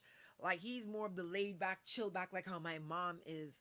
Like I take after my dad where it comes to like the left right government boots kind of thing, and my brother takes after my mom. My mom was like, I can get down there soon. I get left. I Barb mom is not that left right government boots type person. She'd be like, I but wait the Nikki and Victor fighting upon your young and the restless. I can come when it done. Like she lived in her own world. You know what I'm saying? So Tyrone stepped in and was just controlling things, and then Keon Catering did the catering last minute, and Drea Nation was there. She could tell you the food was like people were like, "Yo, can I take this Escovitch home?" And I was worried because Escovitch is Jamaican, and so Bajan, and it everything just kind of went off without a hitch. The church people were amazing. The funeral home was amazing. The cemetery was amazing. Amelia and Howard, I want to big them up too. They just everyone kind of, because I didn't know that you had to go to a funeral home and go to a cemetery and then this and that and all the, like I didn't know all of this stuff. Like I like my mom is really like the first person to die on me like that, where I would have been involved in any of the planning. And I was lost. I didn't know what to do. I didn't know who to call. Thank God my insurance woman is one of my mom's close friends. She handled a lot of the documentation that needed to be done. Thank God my lawyer in Canada, Wayne Leacock, he's from Gaze, St. Peter. Gaze is next door to Diamond Corner, St. Peter. He grew up, knew my mom his entire life. So he's been dealing with the will probating. Like, I've just had really strong people around me. Like, really strong people around me, because if I had to do a lot of this by myself, I wouldn't have known what to do. I would have just been lost. I would have been confused. I would have been like, hey, I don't know what to do here. So, it was just Amelia. I know actually from back in the day, high school, and Howard were at the cemetery. They dealt with explaining the plot, explaining a lot of what's gonna happen. Like, because I don't know what's gonna happen. You know what I mean? The one thing I was disappointed in is that it rained that day, and a lot of people that I thought would have been there didn't show up. And I'm mad at them right now. You know what I'm saying? And maybe one day I won't be, right? But my mom would have been there for them. You know what I'm saying? It's not even about me, it's about my mom. My mom would have been there. And I know, especially with Bajans, they hate rain. So it was like, oh, I couldn't go. So I'm pissed off with a whole heap of people right now. Telling you that. Like real pissed off with them. But Christina was there with her mom. Christina's mom is not the most mobile person. So when I came out and I seen Christina there, I'm like, wow. Drea Nation, okay? Drea Nation came there by herself in the rain. I'm like some of the people that showed up, I was like, wow. But Christina's mom, I'm like, Christina, you have your mom out here in the rain and this and that, and I couldn't believe it. Because Christina's mom has some health issues, you know what I'm saying? And they came. They came. You know what I mean? So for me to see some people that my mom has gone to bat for and help use the rain as an excuse, I'm mad. And I don't forgive him for that right now. My brother might, because my brother's a nicey one, but me, I'm like, fuck all y'all right now. Motherfuckers, don't ask me nothing. And there was this kind of nosiness to see, well, is she gonna need money to bury her? And my mom had a life insurance policy set for her funeral. She had money set aside for her funeral. So the GoFundMe talk that people were saying that, oh, well, she's not getting no views as no blogger, and she's going, like, all this stuff is what people were saying, Dancehall vloggers talking shit, about I gonna need GoFundMe to bury my mother because my blog dead and this, that, and all kind of talk. My mother had money put aside for her death. I could tell you guys this right now. After my mom money payout, I'm 43 years old. I don't have to go to work ever again to 65 years old. I could make that happen. The way my mother left me, propped up. These people, mothers, just leave them in debt when their mothers is dead. They gotta go around and beg money to bury their mother, beg money for coffin, beg money thing. My mother dead and left me that I don't need to work another day in my life. That's why you see me right now, because she wanted me to come back and blog. That was her number one thing. She's like, get back on the videos and get back out there. I'm like, nah. I tired of these fucking people arguing with them about bullshit. This, that, the other. Rah, rah, rah, rah, rah. And my mom was like, no, you get back out there. You fight them. I'm telling you. She said, you get back out there and you do your videos. Nyan Music, big up yourself. Bun them out, Babu. Hey, Babbzy, peace and blessings. Happy to see you. Thank you. Yeah, a lot of people was trying to kind of say, oh, so what are you going to do? Your mom's Mercedes. Or are you going to sell your house? Because if you're going to sell it, I'll buy it. And like everybody just came and started talking about money. Are you going to move? Are you going to this? Kiwana had to back people off me. Tyrone had to back people off me. Like, leave her alone. Her mom just died. You know what I'm saying? So the first couple weeks were rough because Sunday morning I'm smelling the thyme and thing cooking up stew, chicken getting made and thing. My mom cooked every day, but Sundays especially from 10 a.m. she started cooking because she was a very routine person. And when I'm like, there's no food cooking today, like, where's my mom? You know what I'm saying? Enough times when something happens, like the other day, my insurance woman, one of her insurance reps died, named Richard Watson. Richard Watson, my mom knows him very well. So when I found out that he passed away, I like jumped up to tell my mom. And I'm like, oh, yeah, she's not here. You know what I'm saying? It's weird. Like her bedroom, I haven't touched anything in there. Like everything is just where it was. Like I haven't moved anything. Like all her stuff is her bonnets. Like everything is just there. Her medication is there. Her puffers, there. I haven't touched nothing. I'm just leaving it. People are like, all right, well, she has a master bedroom. You're gonna move in it? And I'm like, no. I just have everything left there for her. So like, it's just been to adapt to being like, now I'm by myself. You know what I'm saying? Like I'm home alone now. So I had to beef up security a little bit and put another extra camera on the side of the house and stuff. But I'm good now. Because at first I couldn't sleep with no lights off. People would come and stay with me. Kiwana would come and work from home, but from here every day. But like I'm at the point now where I'm like, okay, get back live, get up and try to like figure out the new normal. You know what I'm saying? So I just know that people whose parents have died in the past, I don't even know if I've been a good friend to them because I wasn't there enough because I seen what I needed and I'm strong as hell. So I feel like I wasn't there for some people because I needed everybody. So big up, you know, skinny, just skinny. A whole everybody tragic the Beijing Yankee. I was like, what the hell? See him at the funeral. I'm like, what are you doing here? Like a lot of my friends just showed up and came. Michelle Brathwaite, my friend from we were kids. Camille and Carlene, the twins from Malvern, they were there. Tanya and Denise, the twins from, I guess that's like Allenbury, Brahms area, they were there. I seen some people that were there. I was like, what the hell? Dwayne Adolph was there. A lot of people were there, and I was just like, wow.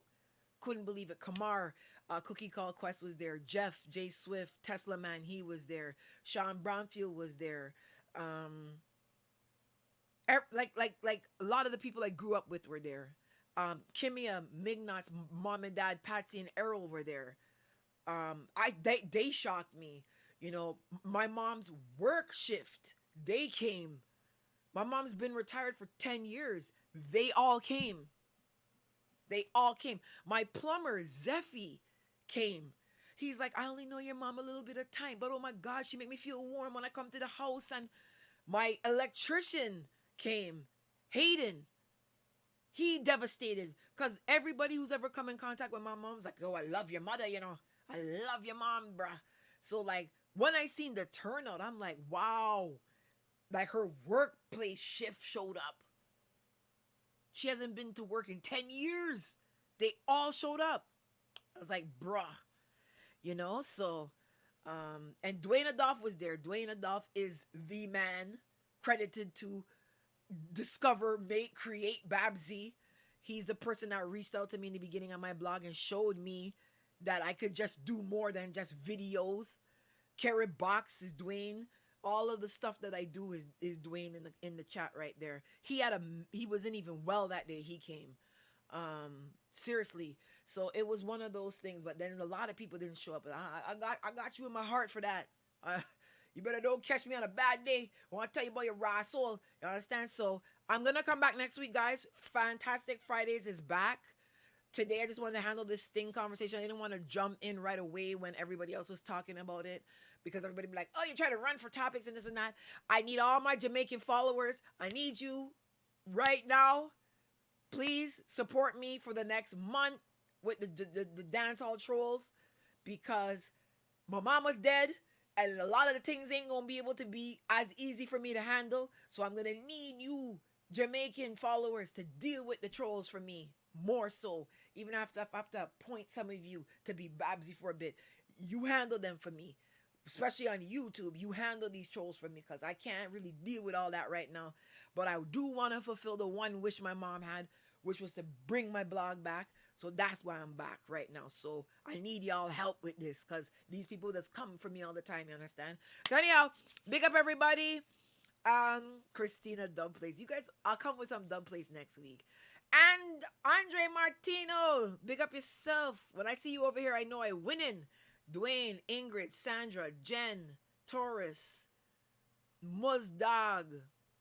It's 1:32 there, and you got to get up at 5 a.m. Oh, God. Oh, Lord.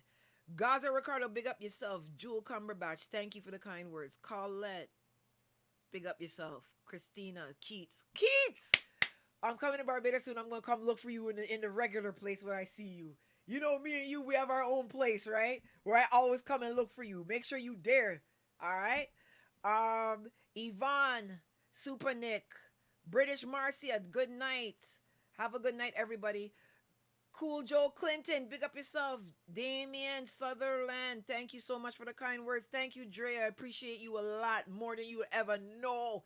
Make them know Louis Vuitton to the world. You understand? All right, folks. Next week, If you want me to talk on certain topics, I'm gonna talk about them next week. Whatever happens throughout the week. Also, I'm going to be doing 1 minute segment shorts on YouTube and Instagram starting Monday, where I'm gonna give a breakdown of some of the topics that have been going on.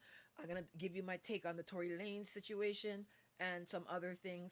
So I'm gonna be putting up shorts, 1 minute videos every day that are kind of news related, gossip related, shorts starting Monday. So make sure you're following me on Instagram. Make sure you're following me on Facebook and make sure you're following me on YouTube because I'm not posting the same content on each platform anymore. It's all going to be different, right? All right. Love everybody. Who's that? GB Don. Take care. Be good. Stay out of trouble. Andre, love you. Be good. Sonia, good night. Kellyanne, good night. All right, guys. Stay out of trouble. See you next week. Monday, shorts. Make sure you're there and make sure you like and share so I can get back in this algorithm. Because these people try to make it look like my content is shit. My content is great. It's just that I don't post enough. And YouTube is penalizing me for that. So you need to help me out with that. And Jamaicans, stay in the comments and help me with these trolls, please. I'll get you some rum cream and shit that I got going on here. All right? Mwah. Love you guys. See you soon. Bye.